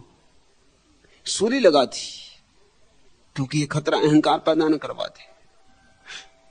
लेकिन दूसरी बात का भी खतरा है, जब तुम कहते हो तू ही है मैं नहीं हूं, तो आसक्ति पैदा हो सकती है, दीनता पैदा हो सकती है, हीन भाव पैदा हो सकता है, वह भी हो जाता। और तू ही है, मैं नहीं हूं। इसके खतरे, दोनों की सुविधाएं हैं, दोनों के खतरे। जिसको खतरा ही उठाना है वो किसी भी तरह से खतरा उठा लेगा, और जिसको सुविधा उठानी है वो किसी तरह से भी सुविधा उठा लेगा। इसलिए मैं कहता हूं दोनों ठीक है, सब तुम पर निर्भर है। सब कुछ इस पर निर्भर करता है कि तुम अगर सच में बदलने को उत्सुक हुए हो तो कोई खतरा नहीं, किसी बात में कोई खतरा नहीं। तुम बदलने को ही उत्सुक नहीं हो तो फिर सभी बातों में खतरा है। फिर तुम किसी भी चीज से खतरा उठाओगे, तुम्हें अमृत भी मिल जाएगा तो तुम जहर बना लोगे। तुम्हारे पीने का सलीका ही गलत है। हम साध, साध हम माही, वह परमात्मा जो परम साध्य है उसमें हम है, वह हम में। कोई दूसरा जाने नहीं, कोई दूसरा दिखाई नहीं पड़ता, दूसरा जानने में नहीं आता। एक अर्थ। और इस वचन का दूसरा भी अर्थ है कि ये घटना तो हमारे भीतर घट रही, दूसरा कोई इसको नहीं जान पा रहा है। ये राज तो भीतर खुल रहा है, ये पर्दे तो भीतर उठ रहे हैं, ये घूंघट तो भीतर खुल रहा है, मूर्त प्रकट होती जा रही, रस बहने लगा है। मगर बड़ा मजा है, दुनिया में किसी को पता ही नहीं चल रहा। पास ही जो बैठा है उसको भी पता नहीं चल रहा। पति को हो जाए पत्नी को पता नहीं चलता, पत्नी को हो जाए पति को पता नहीं चलता, गहरे से गहरे मित्र को हो जाए तो भी पता नहीं चलता। इतना आंतरिक है, वहां किसी दूसरे की गति नहीं। ये भी अर्थ हो सकता है कोई दूसरा जाने नहीं। एक अर्थ कि वहां कोई दूसरा नहीं जाना जाता, फिर उसे मैं कहूं तू कहो कुछ फर्क नहीं पड़ता।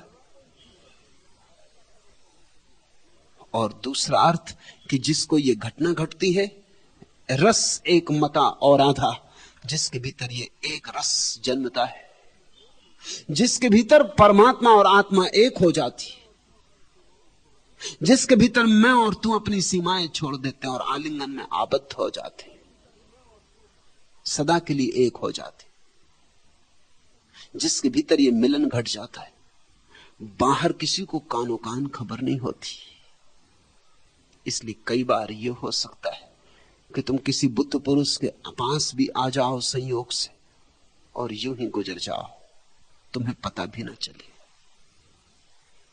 बहुत सजग हो, बहुत सोच सोच के चलो, बहुत भावुक हो, हृदय को खुला रखो, तो ही शायद थोड़ी सी प्रतीति हो। वह प्रतीति भी बस एक झलक की भांति होगी, बड़ी दूर की झलक। जो बुद्धि से बहुत भरे उन्हें तो बिल्कुल पता नहीं चलता, उन्हें तो पता ही नहीं चलता, उनका सद्गुरु से मिलना ही नहीं होता। लेकिन भाव से, प्रेम से भरे लोग थोड़ी थोड़ी प्रतीति करने लगते हैं। सद्गुरु के करीब उन्हें रोमांच हो आता, उनकी आंखें गीली हो जाती, उनके हृदय में धड़कन बढ़ जाती, उनके भीतर ऊर्जा का प्रवाह उठने लगता है। जैसे कोई एक वीणा को बजाए और दूसरी वीणा ऐसी ही रखी हो कमरे में, कोई छुए भी ना, तो पहली वीणा के बजते ही दूसरी वीणा के तार भी झनझनाने लगते। ये तुमने देखा, करके देखना। द्वार दरवाजा बंद कर देना, एक कोने में एक वीणा रख देना, तुम उसी वीणा के थोड़े दूर बैठ के दूसरी वीणा को छेड़ देना। जैसे ही झनकार कमरे में गूंजने लगेगी, अचानक तुम पाओगे जिस वीणा को तुमने छेड़ा भी नहीं उसके तार भी कपने लगे। ऐसे ही तार कब जाते हैं भाव के। अगर मेरी वीणा बज रही है और तुम मेरे बजती वीणा के पास अपने हृदय को छोड़ने को राजी हो जाओ, क्षण भर को भी, अपनी बुद्धि को हटा लो क्षण भर को भी, तो कुछ तार कप जाएंगे। उन तारों के कपनों से ही संकेत मिलता है, श्रद्धा का जन्म होता है।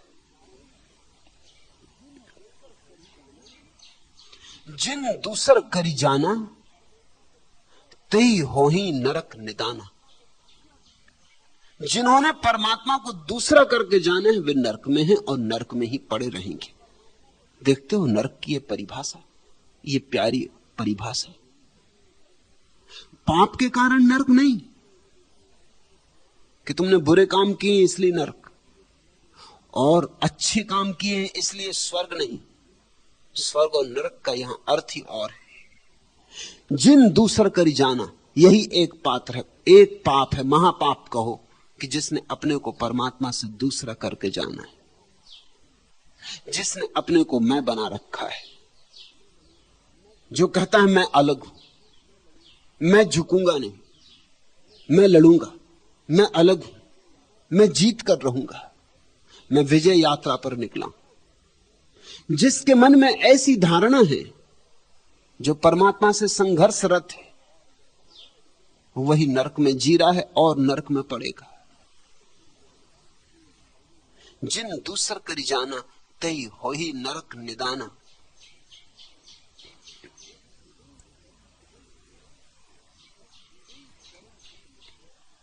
जग जीवन चरण चित लावे, सो कही के राम समझावे। राम की तरफ से एक ही खबर आ रही, जग जीवन चरण चित लावे। झुको चरणों में, लीन हो जाओ चरणों में, विलीन हो जाओ चरणों में, समर्पित हो जाओ। राम की तरफ से एक ही खबर आ रही, सो कही के राम समझावे। बस उसकी तरफ से एक ही पुकार है, मिटो, ताकि मैं तुम्हारे भीतर पूरा पूरा प्रकट हो सकूं। हटो, राह दो, द्वार दो, ताकि मैं तुम्हारे हृदय में विराजमान हो जाऊं। तुम इतने अकड़ के बैठे हो भीतर, हटते ही नहीं, पत्थर होके बैठे हो भीतर, गलते ही नहीं। गलो, पिघलो, और जिन चीजों से भी गलना और पिघलना हो सके उन चीजों का उपयोग कर लो। सत्संग सबसे महत्वपूर्ण है, जहां गलना हो जाता है। औरों को गलते देखकर तुमको भी गलने की आकांक्षा, अभीप्सा जग जाती। औरों को पिघलते देखकर तुम भी पिघलने लगते हो। सत्संग ऐसा है जैसे सुबह सूरज उगे और बर्फ पिघलने लगे। सत्संग ऐसा है जहां कोई सूरज उगा है और तुम्हारे अहंकार की बर्फ पिघल सकती। अंधेरे में रहोगे तो जमी रहेगी। कभी कभी सूरजों से मुलाकात करो, कभी कभी रोशनी के आमने सामने हो जाओ। बचते ना फिरो। लोग बचते फिर रहे हैं। लोग सत्संग से बहुत डरते, बड़े भयभीत होते।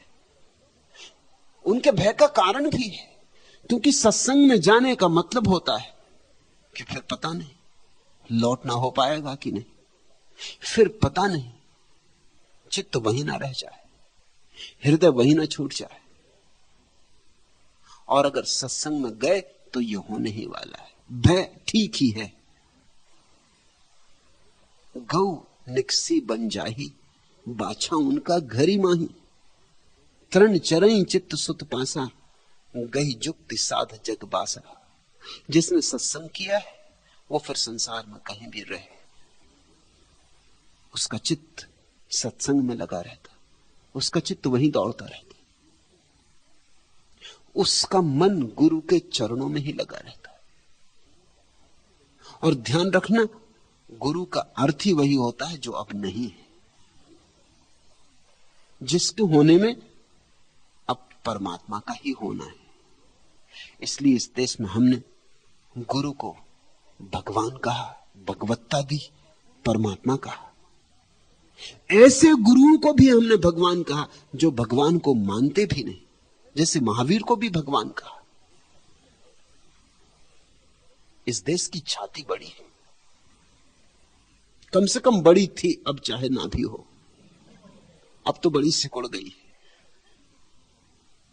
महावीर को भी भगवान कह सके हम, उस व्यक्ति को जिसने कहा भगवान है ही नहीं।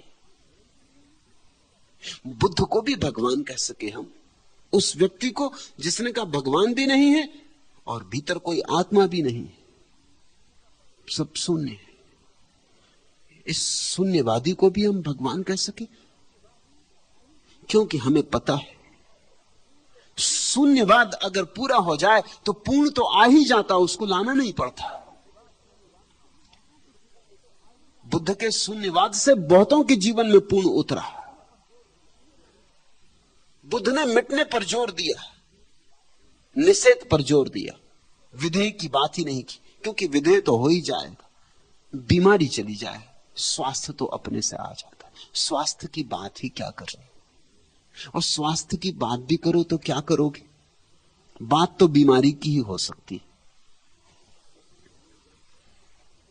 स्वास्थ्य की चर्चा में है क्या? अगर स्वस्थ हो कोई पूछे कहो भाई कैसे हो, तो इतने कह सकते हो कि ठीक, इसमें कुछ खास चर्चा है नहीं। लेकिन अपेंडिक्स का ऑपरेशन हुआ है, टॉन्सिल का ऑपरेशन हुआ है, कि गुर्दे की बीमारी है,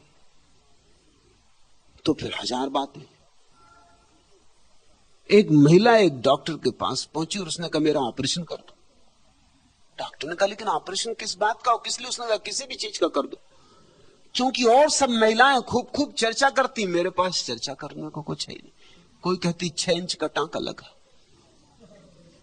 अपेंडिक्स निकलवा दी, कुछ भी निकाल दो, नहीं तो मैं गूंगी बनी बैठी रहती हूं, वार्तालाप के लिए कुछ है ही नहीं। बीमारी हो तो चर्चा का उपाय है, स्वास्थ्य की क्या चर्चा? और बीमारियों के नाम होते, स्वास्थ्य का कोई नाम भी नहीं होता, स्वास्थ्य विशेषणहीन। तुमसे अगर कोई पूछे कहो स्वस्थ हो, तुम कहो हां, वो पूछे किस प्रकार का स्वास्थ्य, तो तुम क्या उत्तर दोगे? हां, बीमारी होती तो किस प्रकार की, कौन सी बीमारी, किस ढंग की, ढंग ढंग की बीमारियां होती। बीमारियां अनेक, स्वास्थ्य एक। ऐसे ही अधर्म अनेक, धर्म एक। हिंदू, मुसलमान, ईसाई, जैन धर्म के नाम नहीं हो सकते, धर्म तो एक, स्वास्थ्य। अधर्म अनेक हो सकते, 300 धर्म है जमीन पर, और बहुत से धर्म रहे और मिट भी गए, और बहुत से आगे होते रहेंगे और बनते और मिटते रहेंगे, लेकिन धर्म कहीं बनता और मिटता है? धर्म तो स्वास्थ्य है। ये जो हिंदू, जैन, बौद्ध हैं, ये औषधियां हैं, ये किसी बीमारी को मिटाने के उपाय हैं, इनका मूल्य है औषधि की तरह, इनको धर्म मत कहो।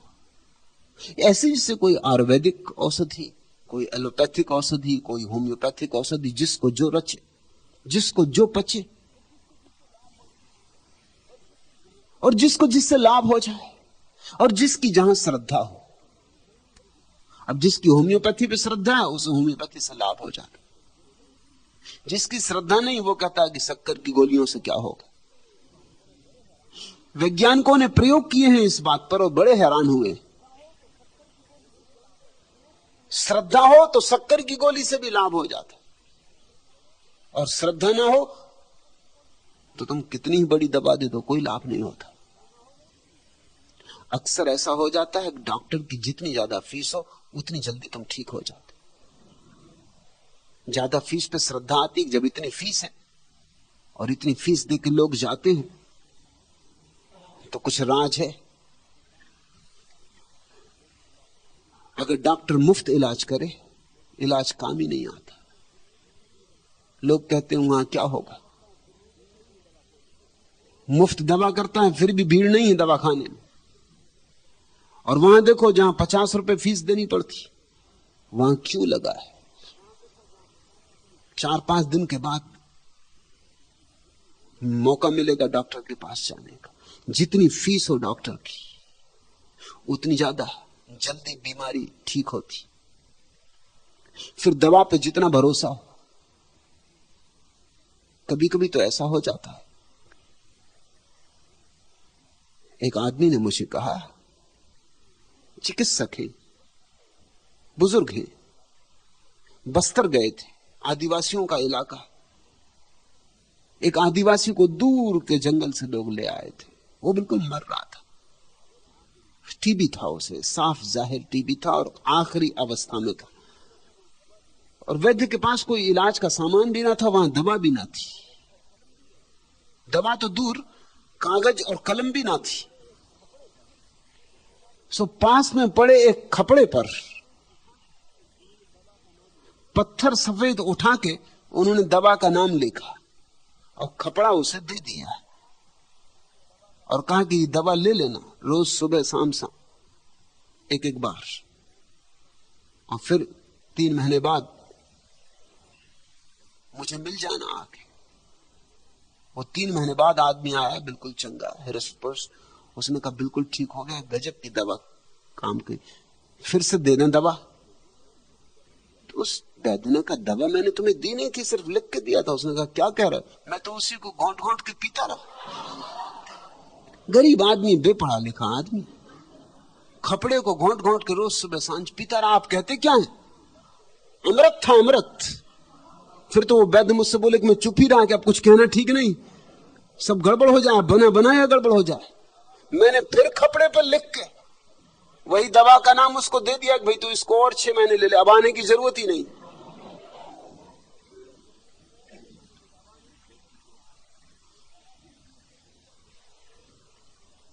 बुद्ध को भी हमने भगवान कहा, हालांकि उन्होंने भगवान को माना नहीं, मगर जिन्होंने उनके शून्य को समझा, जो उनके शून्य में उतरे, उन्होंने भगवान को जाना।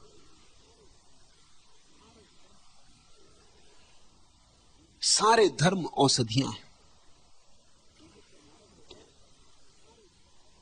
इनको धर्म मत समझ लेना। धर्म तो तब होगा जब इन औषधियों के द्वारा तुम्हारी बीमारी कट जाएगी और तुम्हारे भीतर स्फूर्त होगा स्वभाव। स्वभाव धर्म है। महावीर ने परिभाषा की, वस्तु स्वभाव धर्म। वस्तु का स्वभाव धर्म है, तुम्हारा स्वभाव धर्म है। जैसे आग का स्वभाव है जलाना, ये उसका धर्म है, और पानी का स्वभाव है नीचे की तरफ बहना, ये उसका धर्म है। ऐसे तुम्हारा स्वभाव है परमात्मा होना, ये तुम्हारा धर्म है। धर्म तो एक ही है, अनेक बीमारियां हैं, अनेक औषधियां हैं, औषधि के शास्त्र हैं।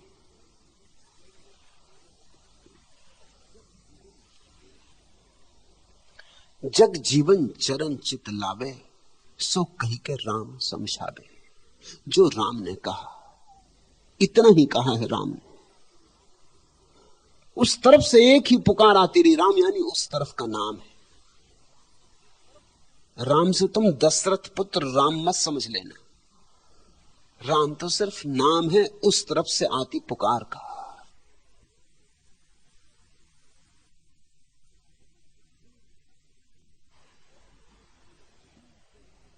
दूर की आती हुई ध्वनि, अनंत की ध्वनि, उसका एक ही इशारा है, झुक जाओ, मिट जाओ, शून्य हो जाओ। साधके गति को गावे। और एक बार तुम झुको तो तुम्हें पता चले, तब तुम्हें पता चले कि जो साधुता को उपलब्ध हुआ है, जो वस्तुतः संतत्व को उपलब्ध हुआ है, उसकी गति को कोई और नहीं जान सकता जब तक कि वो स्वयं भी वैसा ना हो जाए। साधके गति को गावे, कोई बता नहीं सकता, कोई गुनगुना नहीं सकता, कोई गा नहीं सकता। जिसने जाना है वो भी नहीं कह पाता, बता पाता। तो दूसरे जिन्होंने जाना नहीं, वे तो क्या बताएंगे। तुम साधु को देख के न समझ पाओगे साधुता क्या है। हाँ, उसके आचरण से तुम अंदाज लगा लोगे, मगर वो अंदाज खतरनाक है। उस अंदाज के कारण बहुत नुकसान हुआ है। लोग देखते हैं कि साधु कैसे उठता, कैसे बैठता, क्या खाता, क्या पीता, क्या पहनता, सब हिसाब किताब लगा के वो भी उसी तरह उठने लगते, बैठने लगते, वही खाने लगते, वही पीने लगते। बस चूक हो गई, तुम्हारी जिंदगी में पाखंड हो जाएगा। साधु का उठना, बैठना, खाना पीना कोई बहुत आधारभूत बात नहीं। अलग अलग साधु अलग अलग ढंग से उठते, बैठते, खाते पीते। बुद्ध के पास जाओगे तो वो वस्त्र पहने हुए, महावीर के पास जाओगे तो वो नग्न। रामकृष्ण के पास जाओगे तो वो मस्ती में बेहोश हो जाते, गिर पड़ते। डॉक्टर तो कहते हैं कि हिस्टीरिया है या मिर्गी की बीमारी। बुद्ध के पास तो कभी किसी ने नहीं देखा कि वो गिरे हो कि बेहोश हो गए हो। मीरा के पास जाओगे तो नाचता हुआ पाओगे, महावीर के पास जाओगे तो बिल्कुल निस्तरंग।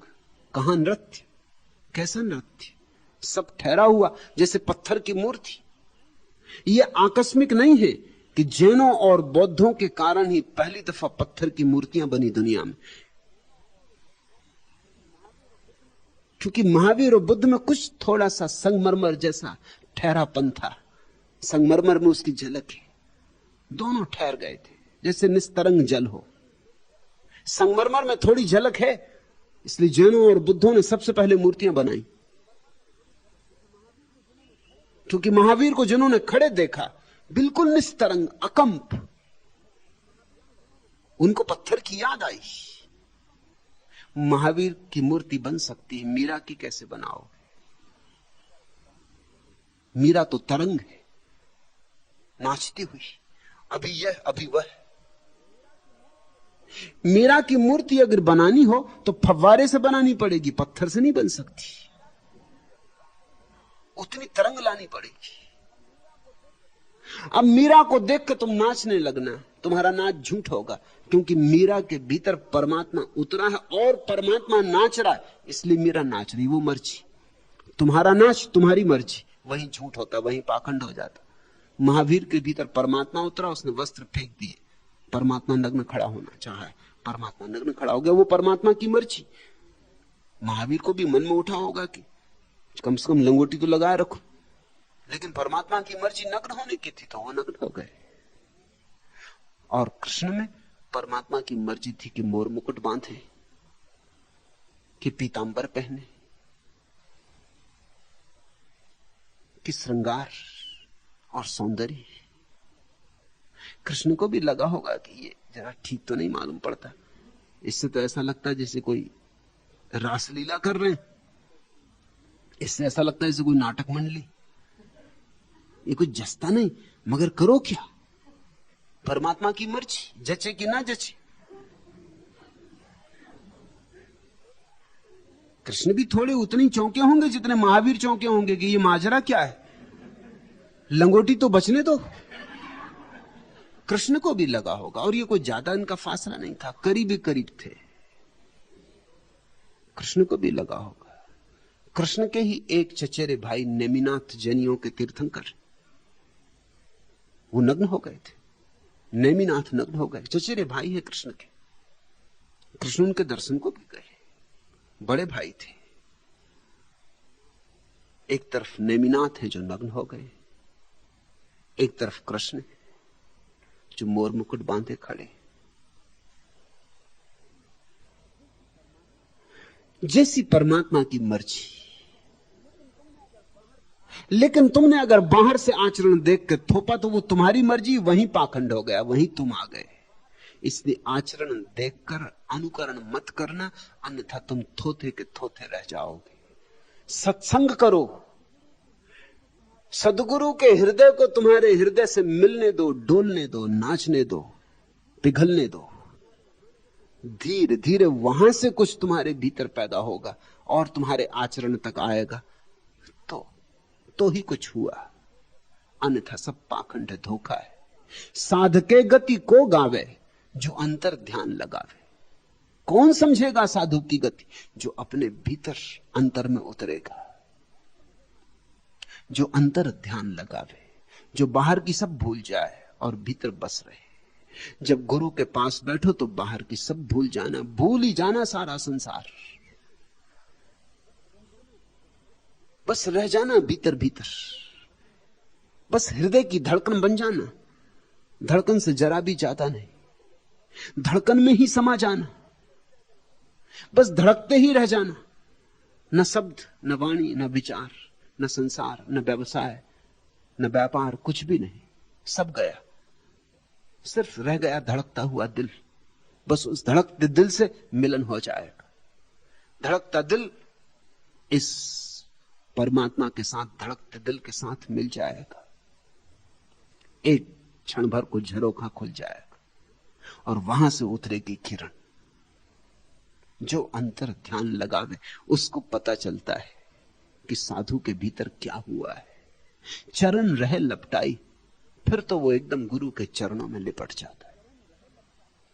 चरण रहे लपटाई शब्द देखना, छूते ही नहीं चरण। चरण स्पर्श करने का मतलब हुआ किया स्पर्श और गए। लपटाई लिपट के ही रह जाता है, फिर कहीं भी हो उन्हीं चरणों में लिपटा रहता है। चरण रहे लपटाई, काहू गति नहीं पाई। किसी और ने गति पाई नहीं, जो चरणों में लिपट गया उसे थोड़ी झलक मिली। गुरु के चरणों में लिपटे लिपटे एक दिन पता चलता है गुरु के चरण तो खो गए हैं, परमात्मा के चरण हाथ में आ गए। शुरुआत होती है गुरु से, पहुंचना होता परमात्मा पर। अंतर राखे ध्याना, कोई विरला करे पहचाना, और कोई विरला ही पहचान पाता है, सौभाग्यशाली पहचान पाता है। और वही पहचान पाएगा अंतर राखे ध्यान, जो ध्यान को भीतर डुबा दे। मेरे पास तुम बैठते हो तो सोचो मत, विचारो मत, ध्याओ। सोचो मत, विचारो मत, धड़को, सन्नाटा हो जाए, खुद की सांस की आवाज सुनाई पड़ने लगे, सब चुप्पी हो जाए, सब निस्तब्ध हो जाए, जैसे बाहर का सब खो गया, तुम रह गए बस अस्तित्व मात्र। बस उसी जगह से संक्रमण है, उसी जगह से संवाद है।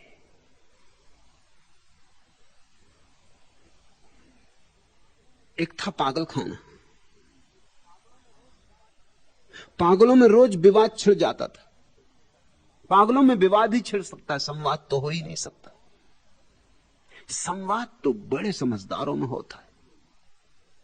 अब जैसे तुम यहां बैठे चुप और मौन, ये संवाद हो रहा है। यहां भी कोई पागल आ सकता है, वो बैठा बैठा विवाद ही करता रहता, उसकी खोपड़ी में विवाद चलता रहता।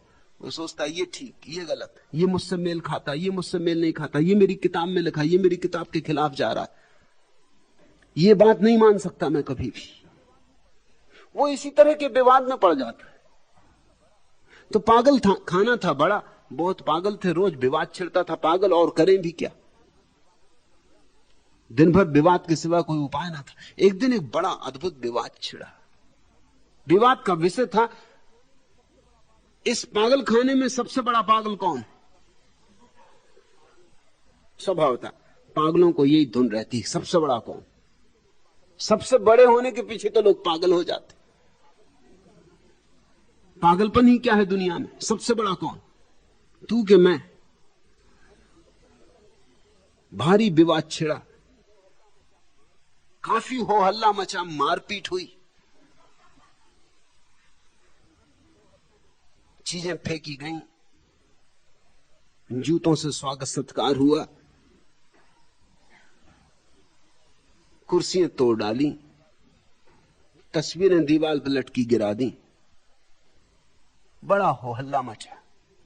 और फिर यह तय हुआ विवाद के बाद कि इस पागल खाने में सबसे बड़ा पागल डॉक्टर ही हो सकता है। क्यों, कुछ ने शंका व्यक्त की, क्यों कुछ पागल बोले, तो उन्होंने कहा अरे अच्छा भला पागलों के बीच रह रहा है, और क्या पागलपन हो सकता है। इस मूर्ख को तो देखो, अच्छा भला पागलों के बीच रह रहा है। विवाद विक्षिप्तता है, और विवादी को हमेशा बुद्ध पुरुष पागल मालूम पड़े। अच्छे भले पागलों के बीच रह रहे, पागलों को अपना पागलपन नहीं दिखाई पड़ रहा है, जो पागल नहीं है वो सबसे बड़ा पागल मालूम होता है। ये तो संवाद का उपाय नहीं। संवाद तो तभी होता है जब सब विवाद चले जाते हैं, सब विक्षिप्तता चित्त की चली जाती, चुप सन्नाटे में कोई सुनता है। जैसे संगीत को सुनते हो ऐसा ही सद्गुरु को सुनो। संगीत सुनते वक्त तुम ये तो नहीं सोचते क्या ठीक क्या गलत, सिर्फ सुनते हो, रस मग्न, रस एक मता और आधा। अंतर राखे ध्याना, कोई विरला करे पहचाना, जगत की हो यही बासा, पर रहे चरण के पासा। जिसको सत्संग लग गया वो फिर जगत में रहता है, लेकिन उन चरणों से दूर नहीं रहता। जगत की हो यही बासा, पर रहे चरण के पासा, चरणों के पास ही बना रहे। चरण उसके हृदय के भीतर ही विराजमान हो गए, ये अर्थ है चरण रहे लपटाई। जगत कहे हम माही, जगत तो यही समझता है कि साधु, ये कैसा साधु, ये तो हमारे ही भीतर रह रहा, हमारे ही जैसा रह रहा। जगत कहे हम माही। पागलों ने देखा डॉक्टर को कहा सबसे बड़ा पागल, अगर ये पागल न होता तो हम पागलों के बीच क्यों रहता। पागल ही होना चाहिए और सबसे बड़ा पागल होना चाहिए। साधु जो संसार में रहेगा उसे लोग कहेंगे हमारे ही जैसा है, इसमें क्या रखा। मेरे पास लोग आते वो कहते हैं आप लोगों को सन्यास दे देते, फिर वो दुकान पे बैठे दुकान भी कर रहे हैं, उनकी पत्नी भी है, बच्चे भी हैं, घर द्वार भी, ये कैसा सन्यास, ये तो हमारे ही जैसे। हाँ तुम्हारे ही जैसे हैं बाहर बाहर, क्योंकि क्रांति का जो दिया मैं जलाना चाहता हूं वो बाहर का नहीं है, भीतर का है। ध्यान, जगत की हो यही बासा, इस ढंग से जगत में रहे, इस जुगति से, इस विधि से जगत में रहे, तो रहे चरण के पासा। जगत कहे हम माही, वे लिप्त काहू में नाही। लेकिन जगत कहे तो कहने दो, तुम रहना जगत में और लिप्त मत होना, भागना मत। भागने से कोई मुक्त नहीं होता, लिप्त न होने से मुक्त होता है। जस ग्रह तस उद्याना, सच्चे साधु को तो घर और जंगल एक जैसा है। जस ग्रह तस उद्याना, वे सदा अहे निर्वाणा, वे तो सदा ही दशा में। निर्वाण की दशा बड़ा अर्थपूर्ण शब्द है। निर्वाण का अर्थ होता है दिए का बुझ जाना। कहते हैं दिए का निर्वाण हो गया जब दिया बुझ जाता। जिनका अहंकार बुझ गया है वे निर्वाण की दशा में, उनकी अहंकार की टिमटिमाती पीली सी रोशनी बुझ गई। अब परम प्रकाश ही उनका प्रकाश है। अपना अलग से कोई प्रकाश नहीं रखा उन्होंने, अपनी मर्जी नहीं बचाई। वे सदा अहे निर्वाणा, वे चाहे घर में हो चाहे जंगल में, सब जगह मिटे शून्य। ज्यों जल कमल के वासा, जैसे जल में कमल वास करता, वे वैसे रहत निरा। उनकी संसार से कोई आशा नहीं, संसार से कुछ पाने की आकांक्षा नहीं, लेकिन परमात्मा ने संसार में भेजा है तो जो अभिनय उसने दिया उसे पूरा कर देना। उस अभिनय को बीच में छोड़ के भाग जाना परमात्मा के प्रति अवज्ञा होगी, यह उचित नहीं।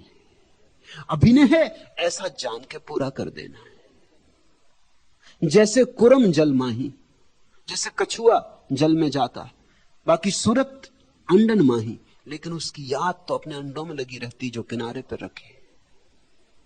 भव सागर यह संसारा, वे रहे जुक्ति तय न्यारा। ऐसे ही ये संसार, इसमें कछुए की भांति तुम अगर आ भी गए हो तो भी याद किनारे की रहे। वे रहें जुक्ति तय न्यारा, रहो इसमें।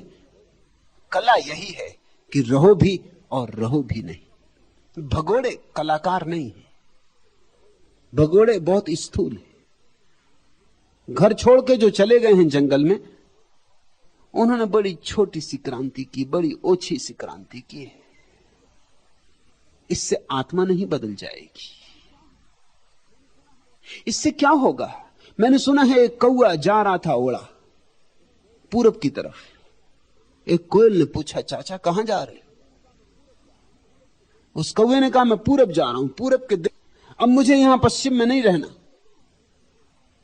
क्योंकि किसी को भी मेरे मधुर गीत पसंद नहीं आते।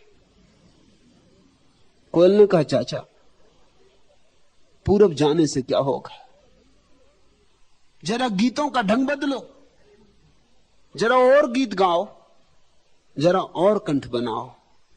ये गीत पूरब में भी पसंद न किए जाएंगे। यहां से वहां जाने से कुछ भी नहीं होने वाला है। बदलो, जहां हो वहीं बदलो। फिर चाहे घर हो कि जंगल, सभी जगह परमात्मा का वास है। वे रहें जुक्ति तय न्यारा, और यही कला है, असली कला यही है। जैसे जंगल में हो, रहो घर में और ऐसे जैसे आश्रम में हो, रहो ग्रस्त और ऐसे जैसे संन्यास्त हो। इसी कला को मैं तुम्हें देना चाहता हूं, मेरे सन्यासियों को। मैं तुम्हें सस्ता धर्म नहीं देना चाहता। धर्म महंगा है।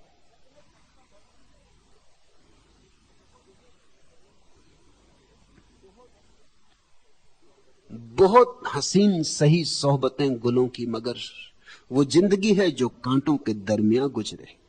फूलों के पास रहना ठीक, लेकिन जिंदगी असली वही है जो कांटों के पास रहे और ऐसे रहे जैसे फूलों के पास है। वो जग जीवन ऐसे ठहराना, ऐसे जग जीवन ठहर गया संसार में और भीतर ठहर गया। ऐसे जग जीवन ठहराना, सो साध भया निर्वाण। और वहीं से साधुता जगी और वहीं से निर्वाण पैदा हुआ, वहीं अहंकार मिटा और परमात्मा से मिलन हुआ। जग जीवन ऐसे ठहराना। जग जीवन कहते हैं, मैं ये अनुभव की कहता हूं, ऐसे ही मैं ठहरा, ऐसे ही तुम भी ठहर जाओ। भागते कहां हो? भागने से कोई कहीं ठहरा है? ठहरने से कोई ठहरता है? जहां हो वहीं ठहर जाओ, वहीं भीतर ज्योति जगाओ, वहीं अंतर्मुख हो जाओ, वहीं सत्संग करो, याद परमात्मा में लगाओ, और जो अभिनय भी उसने दिया है उसे पूरा करो, पूरी तरह पूरा करो। यही तुम्हारी प्रार्थना होगी, यही तुम्हारी पूजा।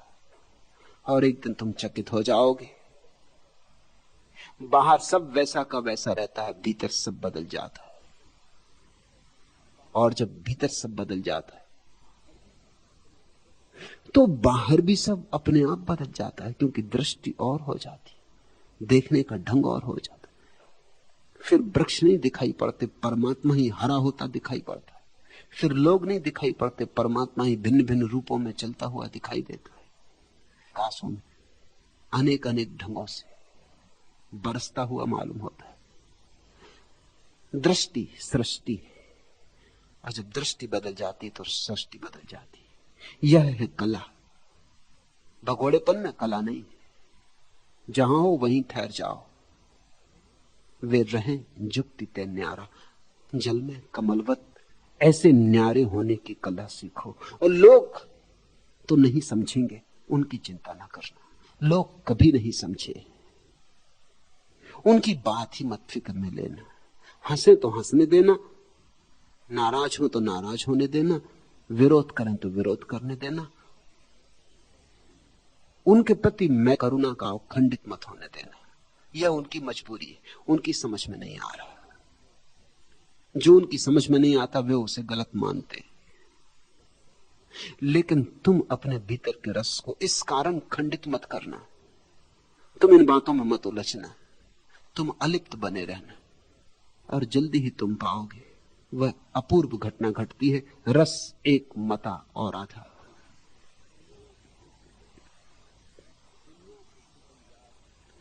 दुनिया के सितम याद, न अपनी ही वफा याद, अब मुझको नहीं कुछ भी मोहब्बत के सिवा याद। फिर कुछ और नहीं बसता उसके प्रेम के साथ। न तू, तेरी याद की उफ ये सरमस्तियां, कोई जैसे पीकर शराब आ गया, और एक अपूर्व मस्ती, एक अपूर्व नशा छा जाता है, जो टूटता ही नहीं, जो अविच्छिन्न है, जो शाश्वत है। आज इतना है। अगर यह वीडियो आपको अच्छी लग रही हो तो वीडियो को लाइक और चैनल को सब्सक्राइब करें।